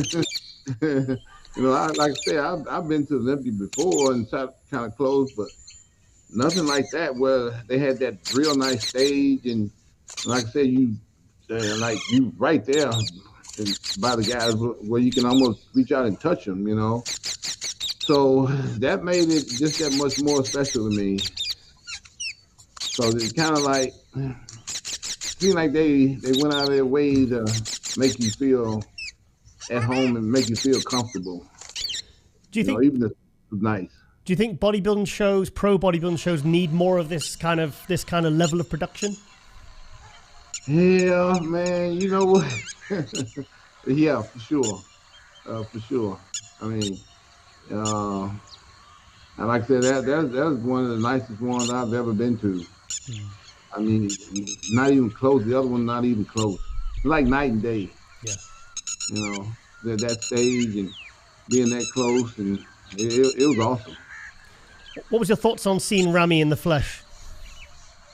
Yeah, I mean, like all the guys, you know, seeing all of them like that, you know. You know, I know what it takes to get up there on stage and be there and be in good condition and everything. But, you know, just seeing all the guys like that up close like that. You know, everybody works extremely hard and goes out of their way. But, you know, it's even better when you got the production behind all of that, you know. That makes it even more special. So I can imagine how great those guys felt, you know. I remember my first time being on Olympia stage, and we were able to look up on the big screen and see ourselves, even though the screen wasn't that great, you know, you still see yourself up there. I couldn't imagine what those guys felt like being on that stage, on that big stage with all those big screens all around them. You know, they were everywhere. And they were just as clear as day, you know, clear as day. I mean, it's like you can see everything, you know, real plain, real clear. And it's like awesome. So obviously the very next day, also I was very upset I couldn't come to your anniversary party, the 10th anniversary of RCSS. You know, I mean, I was looking at the videos crying, Ronnie, I've got to be honest. I was crying, wishing I could be there with you guys. What was that like? Because it just looked like the absolute best party ever. What was it like? It was like being at the best party ever. Oh, that's it. Rub it in. You know what? I don't know if y'all have a lot of fireworks over there. Mm-hmm. We had a professional fireworks show to go along with all of that. Nice. You know, you saw those dancers, you know, the guys eating fire and spitting fire and all that. Mm-hmm. And the girls doing it too, and all that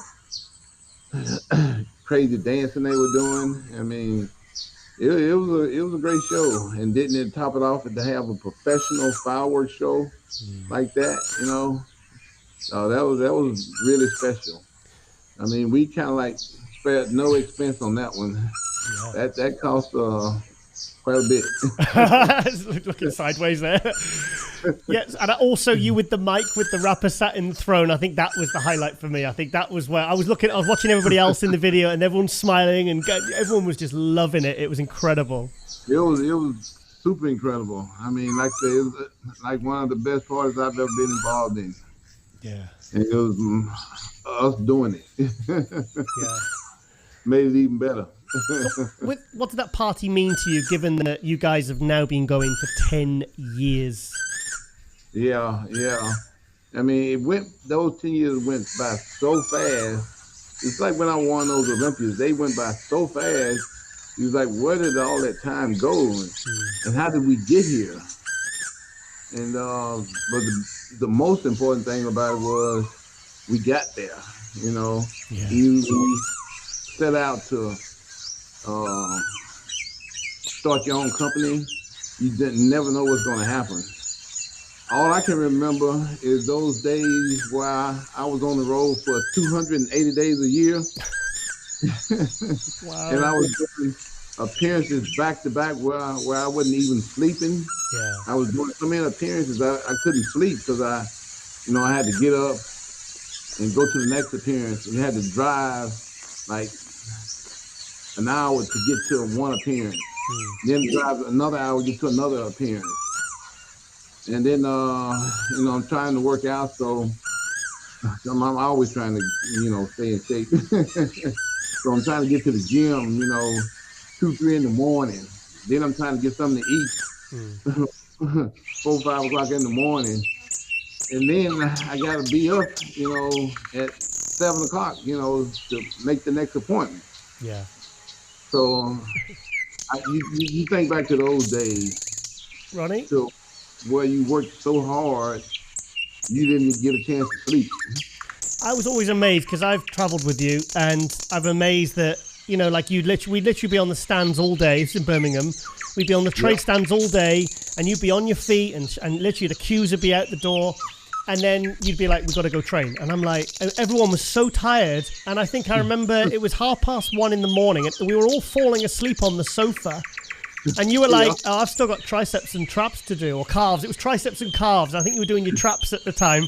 And we were just like, Ronnie, please, we've got to get up in 5 hours, mate. We've got to go. And he's like, nope, got to train. Yep. Yeah. That's the way it always was. That's incredible. That's the way it always will be with me, Like I said, that's the best part of the day for me, training. So imagine how it was when I couldn't train for 6 months straight. Torture. Those some rough days, some dark days back then. So your health is a lot better now. You're a lot heavier, which you feel more comfortable being, like 280, 285. Your business is now thriving. It's been going 10 years. Do you feel happy and proud now, Ronnie? Very, very. Because like I said, once when you start your company, you never know how it's going to turn out. Because it's something you've never done before. When you used to just being an athlete, and making your living that way, that seems like the easy way to do it. Because you don't have a lot of thinking; it's mostly a lot of work. Now you're having to think, do things, But I was always pretty good at that too. I didn't graduate cum laude by not being able to think, So it was finally doing something that I was trained to do also, because I went to school all those years, and to be able to think, use my brain to do stuff instead of just being in the gym working out all the time, just not having to think about it, just going through the motions pretty much. Even though I'm having the time of my life, too, still, but it was truly satisfying, and also a great thing, a great accomplishment also, because you never know, you really and truly never know when you're going somewhere you never gone before. You know, that was my first time ever doing something like this Yeah. in my whole life. You know, I've always worked for other people. You know, worked for the police department. You know, 15 years there, worked at Domino's, a couple years there, and then you know, all those supplement companies. Yeah.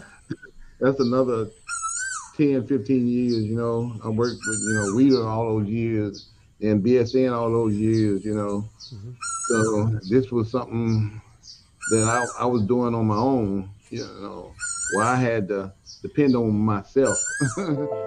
It's real easy to get discouraged these days. The pain and frustration are real, and the pressure is intense. But humans are built strong. We are engineered to survive and programmed to thrive. It's in these difficult times that we find our strength. We learn to adapt and reinvent ourselves. It's about having the courage to start from the ground up again. It's about challenging the norm and charging forward when everyone expects you to quit. We must forge our own destiny. We must leverage all this pressure and create diamond. This is my diamond. Welcome to Yeah Buddy, the world's first fully integrated fitness app that encompasses everything you need to ensure your fitness journey is successful. It is the culmination of 40 years of my personal experience and insight compressed into one user-friendly application. I personally handpicked industry leaders to bring you the highest quality trainers, diet food, supplements, apparel, motivation, and even augmented reality with yours truly. You now have access to everything you need to be a better version of yourself in one single app. At the end of the day, what do people need to get in shape? If there was something that we believed would be beneficial to you getting in shape, it's in the app. So that's what this app is going to be, you know, all that knowledge that we learned over the years, and make it as simple and as easy as possible. And welcome back to Nothing But a Podcast with me, your host, Giles Thomas, here at the Honorized Media Studio. And of course, we are joined with the GOAT, Ronnie Coleman. Yeah, buddy. Oh, Ronnie, always a good start, mate. So, Ronnie, I just got to say, mate, you're looking pretty beefed up there, mate. How's training going? Going pretty good. I'm training 6 days a week now, about hour and a half a day. But I think most of it come from me doing the stem cell treatments, because I've had 3 so far, and every one I noticed that, you know, I was able to put on a little bit more size out of each one, and less pain, and I just feel so much better. You know, I got a lot more energy than I used to have. So I put on about 30 pounds. Wow. Yeah. I went from like 250 to 255 to 285, somewhere in there. You're 285. So, wow. Yeah. I had to weigh myself about 10 times to be sure. It's been a long time since I've been that heavy. But for the most part, it was my legs that were atrophied. I couldn't put size on them for nothing in the world. And I just got comfortable with it, because like I said, it's been like that for so long, ever since my first surgery. I remember like it was yesterday. I come out of there and I weighed myself and I was 255. I'm like, man, I lost a lot of weight. Because I'm always around 270, 275, always, once I quit competing. But after, like I said, that last stem cell, I jumped way up there, way up. Like I said, I had to weigh myself. I weighed myself. I was downstairs in my house, and I was like, maybe it's because I'm downstairs. Yeah. I was just freaking out, so I went upstairs, and it was the same, and I'm like, wow. When you so used to looking at yourself every day, you don't really see size coming. At least I've never been able to see size coming on me. But yeah, I put on quite a few pounds, probably too much. So does that make you feel really, really good now? Yeah, because I'm starting to get back a little to normal a little bit, you know. It's been a while since I haven't had surgery like back to back to back. Yeah. You know, I've had 13 surgeries the last 5 years, and I had 3 in 1 year. So I was always in the hospital for a while, you know. I had back to back surgeries all the way up to 2020, you know, and that was the last time I've had one. So it's been. I think that also attributes to it, you know, not having those surgeries, not being in the hospital. Because when I'm in the hospital, I always lose about 30 pounds. Yeah. Always, no matter what, because I'm not working out, and then I can't work out for 6 months after surgery. So I gotta let my body heal. So this is the first time in a long time. It's been almost 2 years now since I hadn't had to have surgery. Yeah. So I think that's got something to do with it too. So, I know you said you eat pretty much the same meals all day, you know, every single day, all year round. You know, was the weight increase from being back training, or did you actually change your diet at all? No, I've always eaten the same thing. Yeah. So it's not the diet. It's like I said, not having to have those surgeries back to back. You know, me being able to work out consistently. You know, for almost 2 years straight. You know, going in there 6 days a week. You know, and also that stem cell had to do a lot, because I used to be in a lot of pain all the time, and now it's like, you know, it's pain that I could take, whereas, you know, it's not like I'm even feeling it. Yeah. So I think all those factors together, you know, helped me out a lot. The last time we spoke, I think you just had your second stem cell. You said that the pain was greatly reduced, but you said you still had like numbness in your fingers and you struggled to get a pump in certain areas of your body. How is it now? Yeah, well, I get pumps now a little bit better, just about everywhere. So the numbness is still there. He said that's gonna take years. Cause I remember when I had my neck surgery, and my whole left side, from my shoulder all the way down to my hand, was numb. You know, I couldn't even curl 5-pound dumbbell because, you know, I was so numb and so weak. And the doctor said it's gonna be 2 years before that numbness goes away. And it was almost 2 years until the date that it went away. Wow. It was 2 years to the date that he said it's gonna go away. It took that long for it to go away. So this guy said the same thing. He said it's gonna be about a couple of years before the numbness goes away, because the nerves have to regenerate. Mm-hmm. That takes a lot of time. So you've had 4 treatments now. Are you planning any more? Yeah, I've had 3, and I'm having another one in January. Mm-hmm. And he's also added to it where he's added the hyperbaric chamber to it. Okay. It's a new treatment. You get the stem cells, and then you go in the hyperbaric treatment for a while, and you do it off and on for like almost a week or so. What is that? What is a hyperbaric chamber? It's like a barrel, like a large barrel that you go in and sit down, and you just sit there, and you breathe in a different type of oxygen. Okay. And it oxygenates the blood. You'd have to look it up. Yeah. Wow, sounds amazing though. I can't even explain it to you. So, I mean, you look amazing. You look the best I think I've seen you in the whole time we've been doing this podcast. And I've been I've been following your social media. You seem very sort of happy, and I had imagined training, because I know I've been with you, you know, and you go very quiet before training, and then within 10 minutes you kind of come alive. It's a highlight of your day. Is training more enjoyable now? Oh yeah. Mm-hmm. just training, period. Yeah. It's enjoyable. Because, training's always been my hobby, forever. I started when I was 12, and I've been nonstop, like hardcore,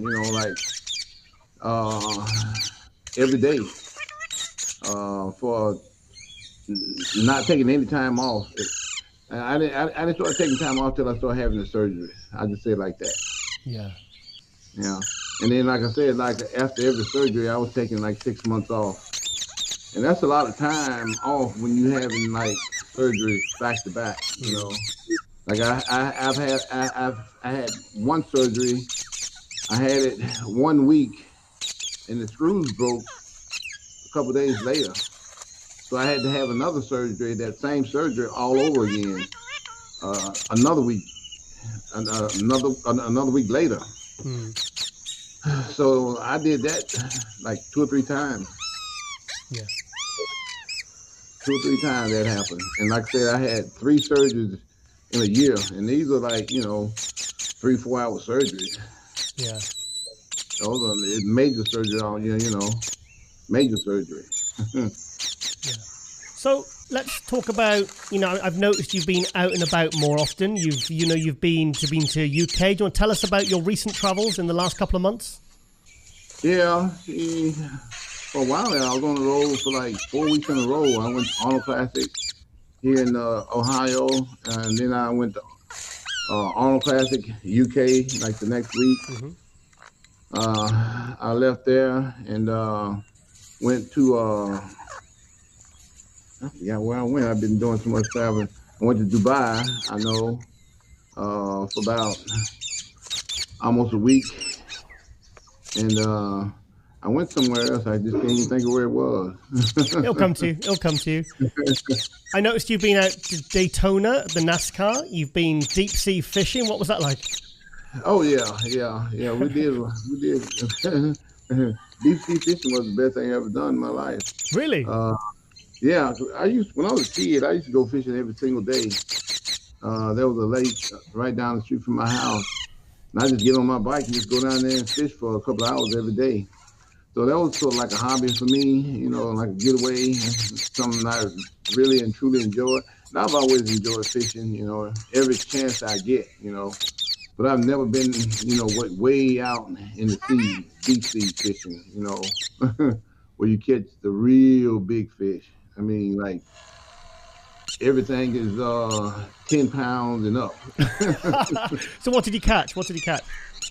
Oh, we was catching red snapper, but they were like I said, everything was 10 pounds and up. The one I caught was 15 pounds.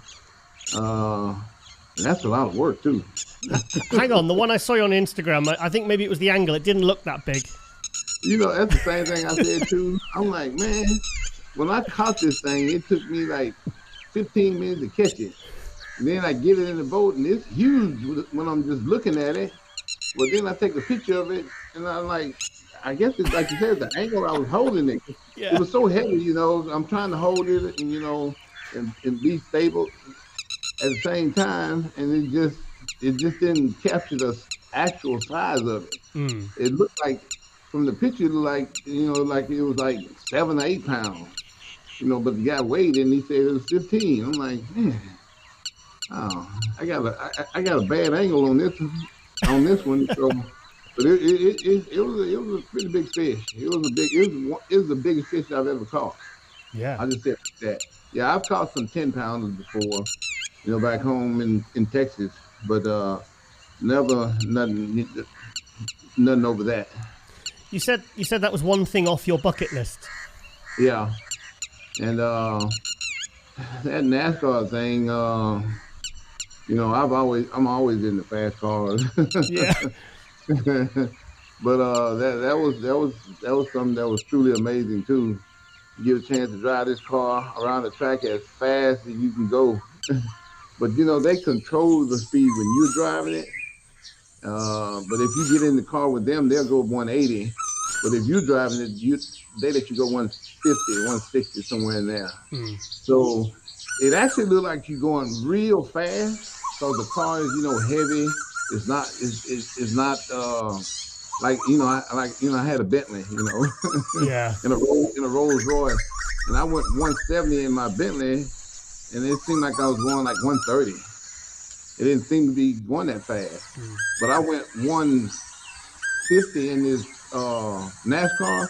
Seemed like I was going about 210 miles an hour. Seemed like I was flying. Yeah. Because the car is kind of like rattling, making a lot of noise. The exhaust is so loud it kind of hurts your ears a little bit, and it's not a real smooth ride at all. No. Not in the least way. And just shifting that thing, you have the clutch. It's like pushing the leg press. It's like leg pressing a couple 100 pounds, pushing that clutch in, the shifting thing, and even the gas. You have to. For me, because I got so much numbness in my leg and stuff. I mean, I had to push down with all I had to go. I had it to the floor pretty much around that track. So they control the speed with, I don't know how they do it, but it's electronically controlled by them. They control the RPMs on the car. So he said he would tell me, okay, for this straightaway, I'm gonna let you go up to 4,000 RPM. So the higher RPM they let you go, the faster the car goes.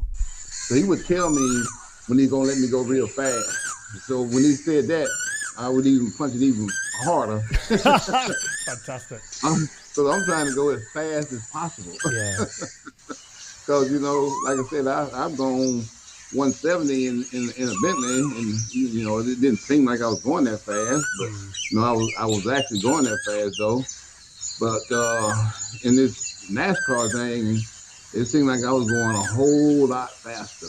And then you go in the curves, and the curves it takes you. I guess because of the G-forces, it takes you, and the car speeds up a little bit. Yeah. In the curves. Because of the G-forces and everything, it speeds up a little bit going around in that curve. So it's kind of tricky because it kind of grabs a hold of that wall when you hit that curve. The G-forces kind of grabs a hold of the car and takes it around even faster.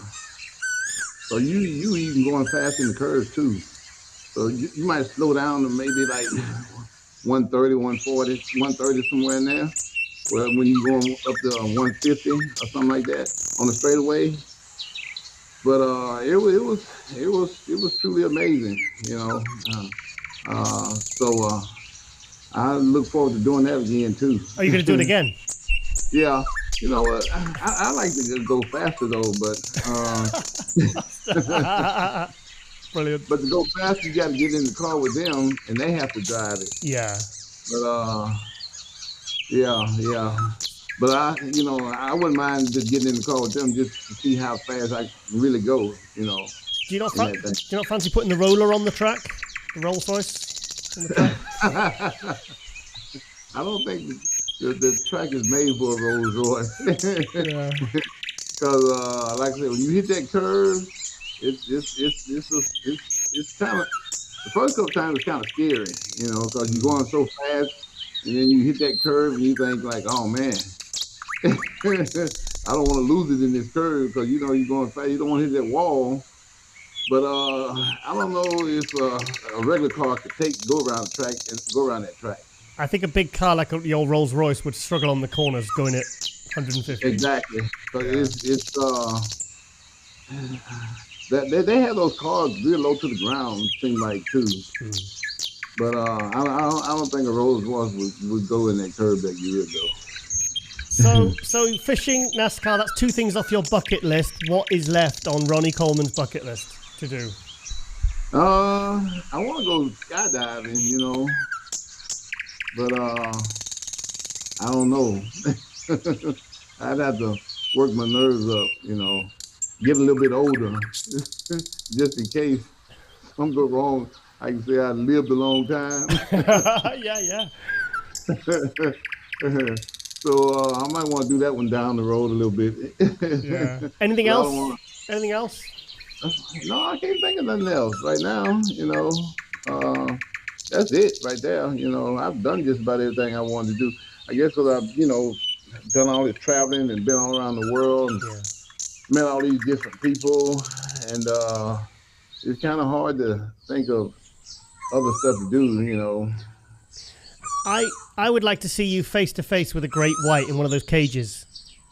I think that would be, and then you could hold it next to the one of you holding your fish, because that's a much bigger fish. You know, to be honest with you, that don't really seem all that scary to me, because you're in that cage, and I don't think one's able to penetrate that cage. That cage looks pretty sturdy to me. So, that would be something to do, you know, something different. So I wouldn't mind doing it. Well, yeah. That's kind of like you have to have training to do scuba diving, like a scuba diving thing. So you breathing underwater like that, yeah, that'd be nice. It's quite easy. Scuba diving's quite easy. You can be taught in 20 minutes, literally. Yeah, and with me having the buoyancy that I have, the inability to wade. You know, I just sink right to the bottom every time I jump in the water. Okay, guys, and welcome to this very special episode of Nothing But a Podcast with, of course, the 8-time Mr. Olympia, Ronnie Coleman. Yeah, buddy. Ronnie, this is going to be a really stupid question, but are you happy that the Olympia is back in Vegas? I am thrilled to death and overwhelmed and overjoyed to be back in Vegas. Does it bring back memories of that 99 Olympia? Always bring back memories. Every time I step foot off the plane, it brings back memories. I think it's going to bring back memories till the day I die, to be honest with you. Really? Yeah, because all that stuff back in the day, I can remember like it was yesterday. Especially my first Olympia win, especially that one. Well, that was in New York. New York, yeah. But ain't nothing like that. I mean, I didn't even dream that was going to happen. So you can imagine just thinking about something that you thought would never, ever happen, and it happened. It's like winning a $1 billion lottery. Wow. Me winning my first Olympia. I know for a fact that I ain't never, ever gonna win a $1 billion lottery. That's how I felt about the Olympia. Now, the way you won the Olympia in '98, you were in the first round, third call out. Yep. So the judges, the fans, even the judges, didn't even see you as the pre-contest favorite. Yep. And somehow in that day, you gained all that ground. You know, and then later that night, you hit the ground. Yeah, you know why? Because I got 9th the year before, and nobody has ever came from 9th to 1st. So I wasn't even considered top 5 at that point, because I had never been in the top 5. Never ever been in top 5. Never made the top 6, actually. So your goal for '98 was top 5. My goal in life, was top 5. So, and like I was saying about that lottery, I never ever thought I'd win, but I was like, okay, maybe I can make top 5. If I can make top 5, I hit my mark, my life goal. But isn't that the one thing? It's like I was saying, most of the people who do the Olympia, they might be coming as the pre-contest favorite. I mean, everyone was talking about Flex Wheeler that year. Yeah, it was automatically his. Yeah. And to be honest with you, I had some conversation with Flex, and he thought the same way. He said he was so convinced that he was going to win, he would work out and go straight to the strip club. Now, when I'm getting ready for a show, I not go to the strip club. I don't even go to a restaurant to eat. Really? Yeah. So strip club is like not even in the atmosphere of thought when I'm getting ready for a show. Yeah. So for him to say something like that, I mean, you was like 100% sure you was gonna win. And he had already signed some contracts, saying that, he was winning and he was gonna show up as Mr. Olympia at some appearances, and they were paying him Mr. Olympia money. Wow. that's how convinced they were he was going to win. So it was pretty much a foregone conclusion until God had other ideas. Yeah. Because I for sure didn't think I, was going to place that high. There was one person that said you would win it. Yeah. Chad Nichols. Because the reason why is because back in those days, we didn't have cell phones. Nope. We didn't have, so tell us how Chad had to get the updates. We had no social media whatsoever, not even Facebook or nothing like that. We didn't have nothing. Only thing we had was, the internet was just getting started, so that wasn't even in effect, really. What I used to do was take 35 millimeter photos and I would ship them to him in the mail. That's how he got my update on my progress. Legendary. I'm legendary. Yeah. I'm legendary. I'm taking the crown. That's why I came. Cause I came to reign. Know the name. Nothing can stop me. I can't be contained. I was born ready. I'm legendary. This is my legacy. I'm made for this shit. This is my moment. I was born for this shit. I make it rumble when I show my grit. I am the raw. I am the real. I am the strong. I am the great. Yeah.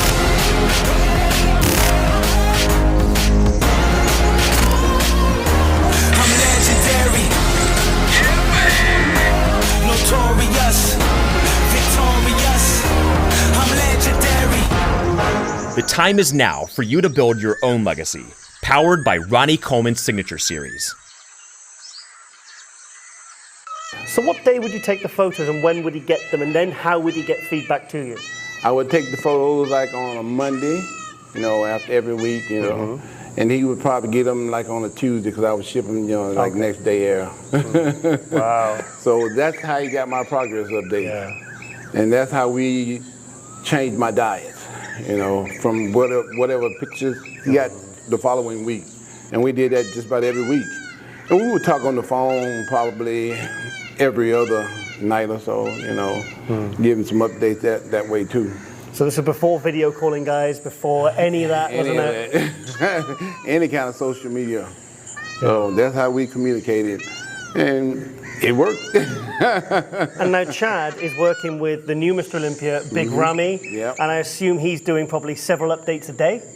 Probably. I would say probably not a day, because Chad, he works with a lot of other guys too. See, back when I was working, he was working with NASA, he was working with Flex, he was working with Chris, he was working with Dennis James, he was working with so many other guys, so he couldn't work, he couldn't communicate with us all like every other day or every day or so. So I would probably talk to him maybe twice a week because he had so many other guys, and like I said, I would do my photo updates once a week. Yeah. And we mainly communicated that way, and like I said, it worked out pretty good. Yeah. So nowadays, coaches athletes can sometimes be protective of their coaches, saying, you work with me, but you don't work with anybody else. Did it ever bother you that he was working with 5 of the top 6 guys? No, because you know why? I wasn't worried about them guys. I was worried about me. Oh, wow. Okay. Because I couldn't control what they were doing with him anyway. Yeah. And come to find out, I had some conversation with Flex, after all this is all said and done with, I'm like, did Chad have you doing this and that? He's like, no, man, he didn't have me taking none of that kind of stuff. I'm like, oh, okay. I guess he worked out with us on an individual basis. Yeah. And whatever our body could handle. Because certain guys can't do certain things. Like me, I didn't eat vegetables, so he had to write my diets around that. Because I didn't eat anything green, and I was very picky about, what I would eat. Why? I've always been that way, It's simple eating for me. It's chicken and rice, steak and potato, and we had turkey. I didn't do fish. I didn't like fish. I didn't like fish either. No fish. So I had a very limited amount of food that I could eat. And I'm quite sure, you know, the other guys too, and he had to write out diets about, and our nutritional supplements about, you know, what we were eating, what we couldn't eat, and what we didn't want to eat, or whatever. So 800-pound squats, okay, no fish. No fish. None whatsoever. Never had fish in my diet. Ronnie, I want to talk about these incredible interviews we did for Nothing But a Podcast just, 2 weeks ago? Yep, awesome. We did Big Ramy, we did fun. Samson, we did Derek Lunsford, and we did Andrew Jacked. Yep. You were on fire, Ronnie. Oh, we had an awesome time. I learned a lot of stuff about some people I did not know, especially about Big Ramy being a social worker. Same here. That shocked me. I didn't know that. I had no clue, and a fisherman. Yeah. So he had some jobs that I never would have saw him doing. And I didn't know he had that type of education either. He told me, I forget how far he went in school, but I know he got his like a 4-year degree, but I don't know if he told me he got a master's or what. But I was so blown away about the social work thing. I kind of forgot about everything else we talked about. Because I never ever would have guessed that from him, you know. Him being the type of guy he is and doing what he's doing now. I love the way he calls you Mr. Ronnie. I guess I'm so used to people calling me that, I don't even think nothing of it no more. Mr. Ronnie, I love it. Very endearing. Yeah. A lot of people call me that. A lot of people. Because at the start it was just myself and Ramy, and you were trying to get onto the group call, and I just remember Ramy's face when you came online, and he shouted, "Yeah, buddy, Mr. Ronnie!" That was for me. That was actually before we started actually properly filming. Yeah. But that was a real memorable moment for me, seeing the respect of Big Ramy for you. Yeah, he's always been that way with me since day one. You Really? know? Yeah. He's been very respectful and very, you know. Nice guy, nothing bad to say. Probably nothing bad to think about me. The way he communicates to me and the way he acts towards me and everything. So it's pretty humbling, even for me. Really? Yeah. Yeah. Wow. Well, you know, some guys, you know, I get a lot of hate sometimes from some people. I don't understand that. You know the world we live in today. Even my best friends, so-called friends, I guess, show me some hate from time to time. Wow. Yeah. Well, I definitely think you found a bit of a kindred spirit in Ramy, because I was sat there observing. I felt immensely privileged to be part of this. Very humbling, yeah. And I was just kind of very, very quiet, because I was just loving the interaction between you, you know, the 8-time Mr. Olympia, and the new 2-time, you know, the 2-time Mr. Olympia of today. And he was, you know, he's saying about the, you know, he says, I'm like you, Mr. Ronnie. I like to go to the gym and lift heavy weights. Yeah. I think that was kind of shocking too, because none of the guys nowadays, ain't nobody lifting no heavy weights, especially, you know, after they've seen what happened to me. But what a lot of people don't really know is my injuries, my back came from me playing football. I hurt it real bad, like my sophomore year. Then I hurt my neck real bad. And I was doing a lot of chiropractic, you know, from like my sophomore year in college all the way until I started bodybuilding. So I've been having back problems way before bodybuilding. That's crazy. And then the weights you lifted. I mean, I've heard of, I remember I was speaking to a very famous powerlifter called Benedict Magnuson. And he said he had a back issue, and he said actually doing deadlifts I have to keep training and deadlifting, he says, because the muscles keeps my spine erectors tight, which actually helps my back. Actually, that's how I rehabilitated my back, by doing deadlifts and squats, bent over rows and all those exercises to strengthen my back to get it to be able to do those heavy weights. Yeah. You know, a lot of times, you know, people will say you got to take off and you can't do this and you can't do that. But for me, that's what strengthened my back and helped me overcome those injuries that I had you know, back when I was playing football. So those squats and those deadlifts actually helped a lot. Because, you know, I was pretty bad there for a long time. I had to take off from working out, and I would go to chiropractor like every single day.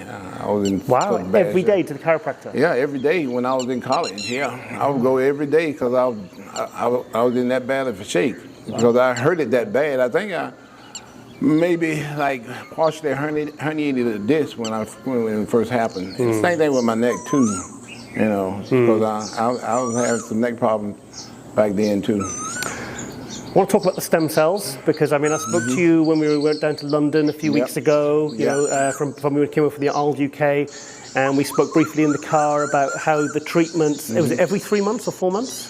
Well, right now I've been trying to do like every 4 months. Mexico. And, yeah, in Mexico, in Puerto Vallarta.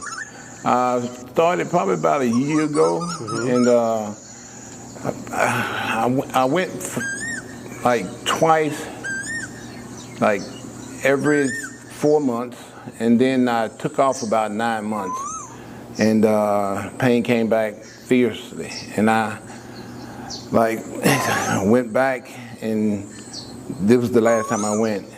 I was in a massive amount of pain, and like 3 days later, pain disappeared. Wow.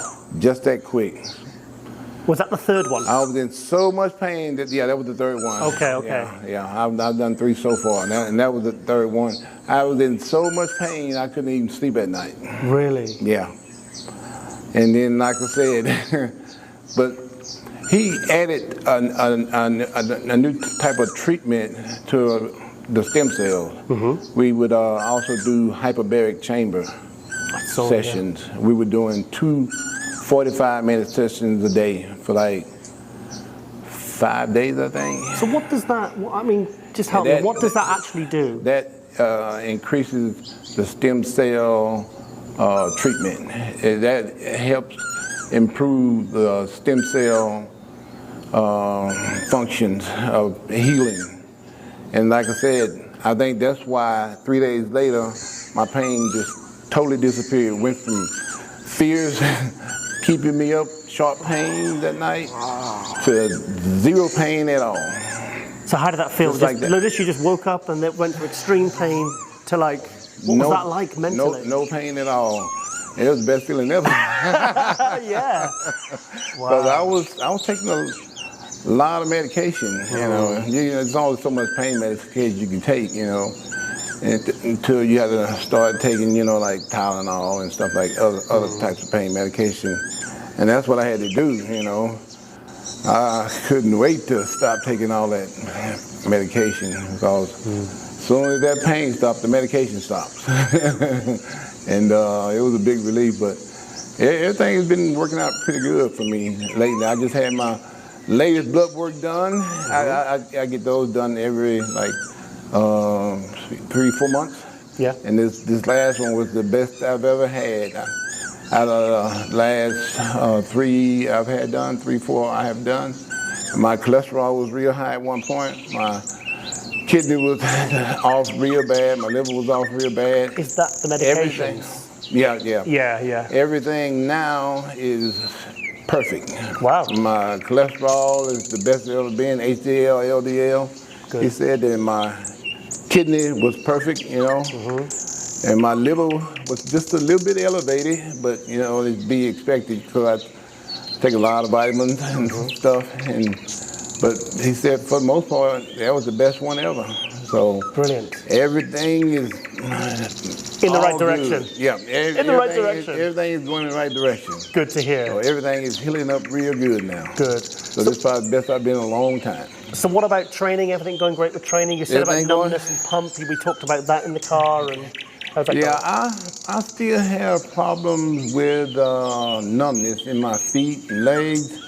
And the guy was saying after about 2 years of stem cell, some of my nerves should start to regenerate after that.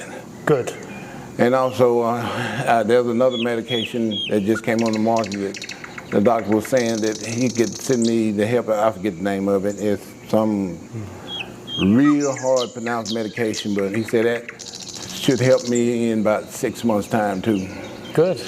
So I'm looking forward to getting back to a little bit of my balance back, you know, where I can walk without, you know, the crutches and mainly the numbness, you know. I saw your Facebook post and you said, I think you were in the hyperbaric chamber and you said, I will get my mobility back. Yeah. Yeah. One day, but it's gonna take some time.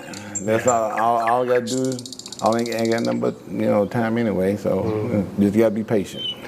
Ronnie, we're less than 2 weeks out from Christmas. We're literally hours away from the Mr. Olympia here in Las Vegas. Yep. I mean, we're literally in the venue right now. Yep. So what you got in on Tuesday, right? What have you been up to? I've been just, you know, for the most part, just hanging out with the family and stuff, about all the kids, nieces, and we just been hanging out with friends and going out to eat and stuff like that. So I haven't been doing too much. Kids been in the pool, you know. Yeah. You know, we wait until all this is over with so we can go see some shows, you know, do something different. So yeah, we're looking forward to that. But right now, you know, it's the showtime, so we getting ready. This will be their first time ever coming to Mr. Olympia. Their first time? Yeah, my kids and, you know, my family and my wife and stuff. It'll be their first time ever, so they're looking forward to that. Yeah. So they've never seen that stage present where they've been there in person at a show. So they're going to the show? Yeah, they all going to the show. Oh, wow. So they're pretty excited about it, and I'm looking forward to a pretty good show too. I can imagine them saying, this guy Rami the winner, he's only won 3, 2-3. My daddy, he won 8. Kids don't think like that. They don't think like that. They just think about when, you know, they can go swimming again. Yeah. What did they think of, like, say, when we were leaving today, we left the venue at the expo, and there's just people just descending, wanting pictures and say hi, and, you know, what did they make of that? They don't really think too much about that. You know how kids are. They simple-minded. They see that and they like, oh well, they're just dad. do they just? Yeah, I suppose they've been brought up on that. They're used to that. But do they not think? Well, that guy the other day, he's not getting people wanting pictures. They seen me, take thousands of pictures, and, you know, to me, they're just dad. They don't think nothing of it, you know. But, you know, they like, you know, hanging out and doing different things and being out and seeing different things, and, you know, but for the most part, you know, that's just dad. He's just doing what we've seen him do thousands of times before. Yeah. So everywhere I go, you know, they're with me, and, you know, we've been to Disneyland and all these other places, SeaWorld, and it's the same old thing. People always come up to me taking pictures, and they like taking pictures too. They like getting into pictures too. So, but like I said, I'm just dad to them. They don't think nothing of it. Yeah. So let's talk about some of the competitors. I mean, like I said, you did interviews with Andrew Jacks, Derek Lunsford. Let's talk about Derek Lunsford, because I remember at Land of last year when Derek won the 212. I forget where I saw the video. It might have been on your Instagram or YouTube, and you said, I really gonna win Olympia one day. Yeah. Yeah, he was that impressed with me. Actually, I think he was the best out of all the guys that I actually seen on stage that night. Wow. To be honest with you, yeah. So he looked pretty much that good. Well, he said at the press conference he's going to be 18 pounds heavier as an open, because obviously he got the special invite. Yeah. He is now returning as an open competitor. Yeah. And he said, I'm going to be around 230 pounds. So how do you think that'll shake up with the whole lineup tonight? You never know. I don't know what these other guys look like and how everything's going. But, you know, Rami's made some improvements too. So I'm really interested to see what he's going to look like. I don't know if Derek can overtake him, but it's possible. You never know what's gonna happen until you get up there on that stage. Got to watch out for these little guys. Yeah, they'll shock you. I'm just thinking about the. They tell you all about it. What have you said about Lee Priest at the was it 97 Ironman? And he beat you and he went, I'm going to retire. I can't have this little guy beating me. Yeah, I'm done. I'm through. I quit for about all of like 10, 15 seconds. Whoa. Can you imagine if you had? Right before you made it big, you know? Yeah, exactly. Wow. Yeah, I never quit anything before, so I just having a little pity party with myself. Pity party. So let's talk about Andrew Jack now. There's this new guy, 6'2". He's got an incredible frame. I remember I showed you the video when we're driving down to London, and you made a few comments. What's your take on Andrew Jack? Andrew, he's kind of new to the sport, so I think he still got some things he got to work on, you know. It's kind of hard to come in and just overtake guys that's been around for a long time and they've grown in certain ways that you hadn't had a chance to mature in. So I think, you know, once he gets to where those guys are, he could probably have a chance of winning too. But not right now, he's just too young. I didn't know it, but this is his first year ever in the sport. Yeah. I'm like, what? That's never happened before. At least I never heard of it happening before, where you get into the sport in 1 year, you qualify for the Olympia that same year. It's kind of crazy. Well, he did compete with a different federation, but he doesn't like to kind of talk about it. He kind of won kind of smaller shows, but he was winning them easily. Oh, okay. Then he came over to the MPC. I was thinking that, you know, he'd started competing this year, first time ever. Technically it's his second year, Ronnie. Oh, his second year. Yeah, That's still pretty good. Yeah. Because it took me 2 years to turn pro, so maybe he's on the same path I'm on. You turned pro at the 1990 World Championships, and then 92 first Olympia. Yep, exactly. My first year bodybuilding was 1990. Wow. So it was pretty quick for me too. And I remember when you told me that what your first Olympia that you ever went to, and you did the backstage at the 91 Olympia, 31 years ago. Yeah. What was that like? I was backstage. I was working security. Oh, wow. So I was backstage and Lee Haney was warming up in the back. Hey, take a picture with you? Yeah. We took a picture and everything. And that picture never developed. Oh no, I didn't know this. Because you mentioned this picture and I was like, why have you never shown it? Yeah, that picture got lost. Oh. That camera got lost, shall I say. It was just one of those, you know, throwaway cameras anyway, so it wasn't meant to be. But that was a crazy experience though. And I remember being out in the audience and a lot of people came up to me and took pictures with me and like, why you not up there with them guys? I'm like, oh, I'll never make it up there with them guys. Yeah, you know, that was my first time in the first year. Well, that was 91. So that was my second year in the sport. And the only reason why I got into the sport because God told me to give me a free membership to the gym. So, you know, I'm thinking, you know, free membership to the gym. I'll get on stage for that, you know. And that was my first time on stage, 1990. And I'm thinking, you know, free membership to the gym. Okay, I'll do that. And that's all I ever thought it would amount to. Because like I said, I never, ever wanted to compete. Never, ever thought I was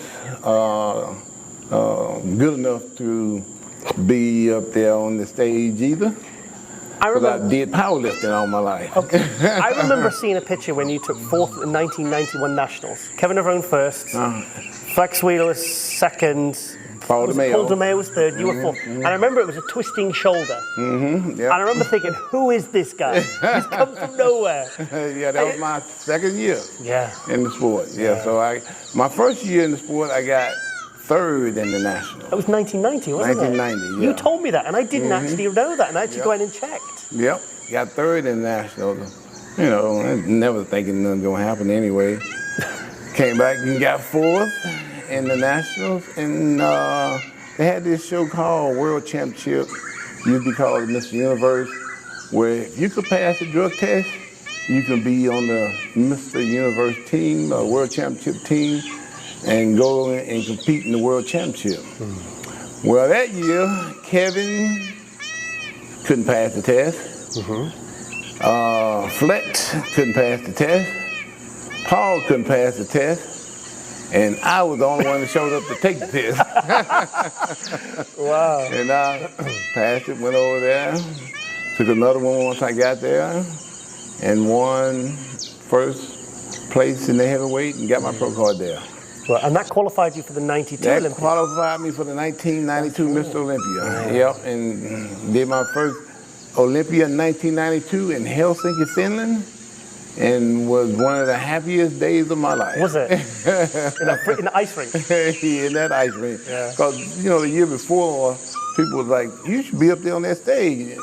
And the next year I was. And, you know, me thinking, I'll never be up there. This is just for a free membership to the gym. I ain't really trying to be serious with this, you know. I'm just doing this for that. Because I was working full time for the police department.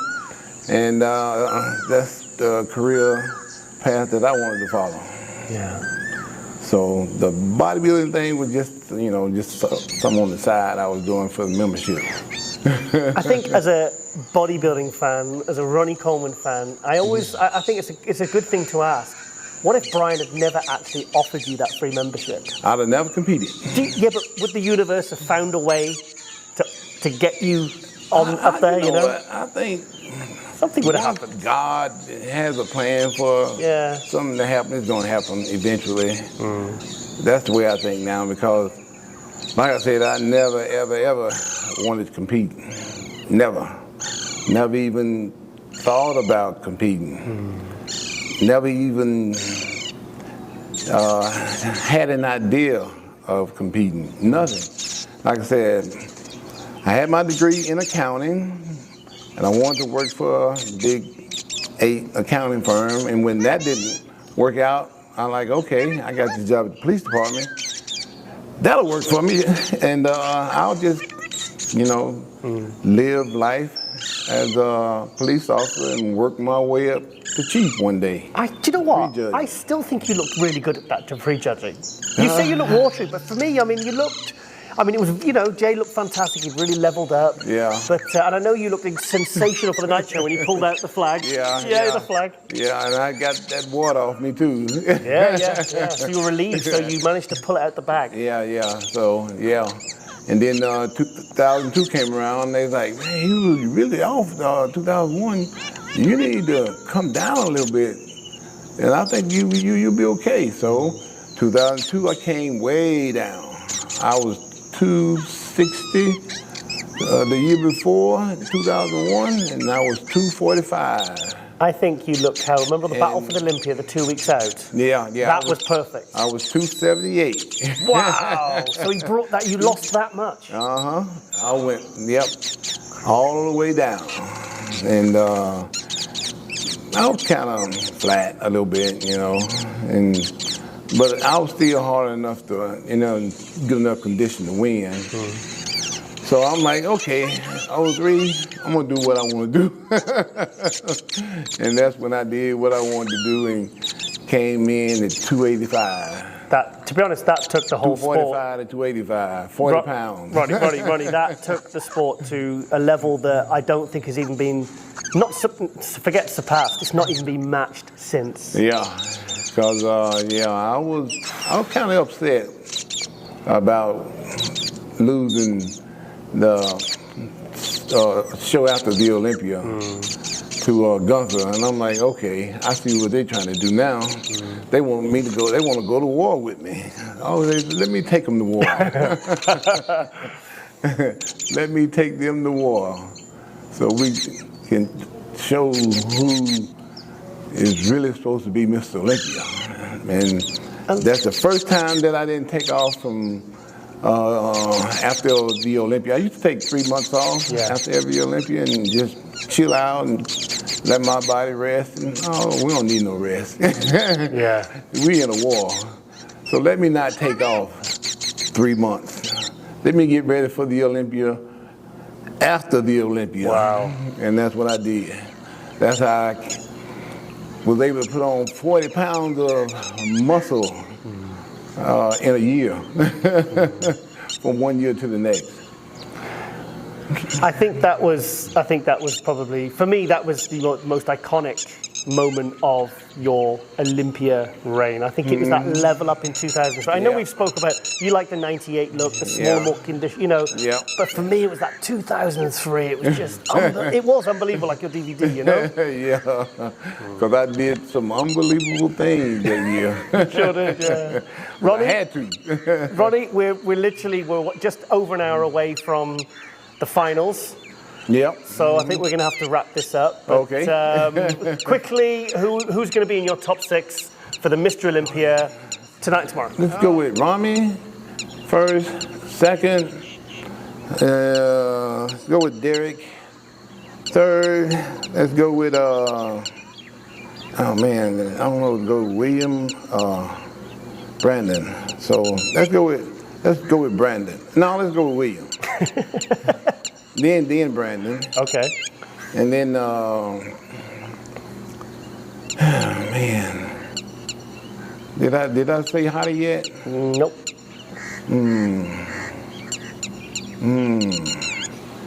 Well, you know what? Okay. See, I got Rami. Then I got Derek.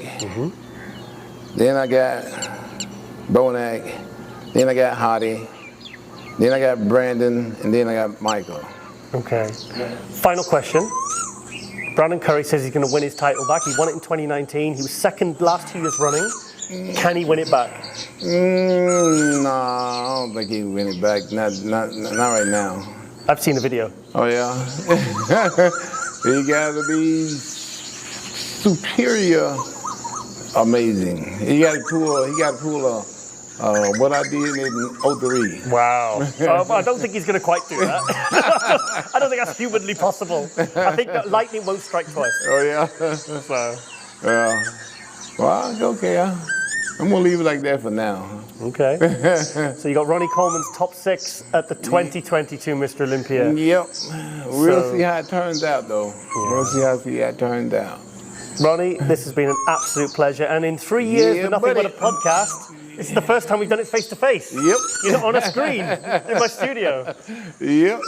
So first time for everything. This has been amazing, and I hope we get to do it many more times, Ronnie. Thank you so much. Sure. Pleasure's all mine. Thank you. Okay, guys, we'll see you soon for Nothing But a Podcast. I'm Giles Thomas with Ronnie Coleman, the GOAT. Yeah, buddy. Like he said. Subscribe and share and like and comment. But now as you like.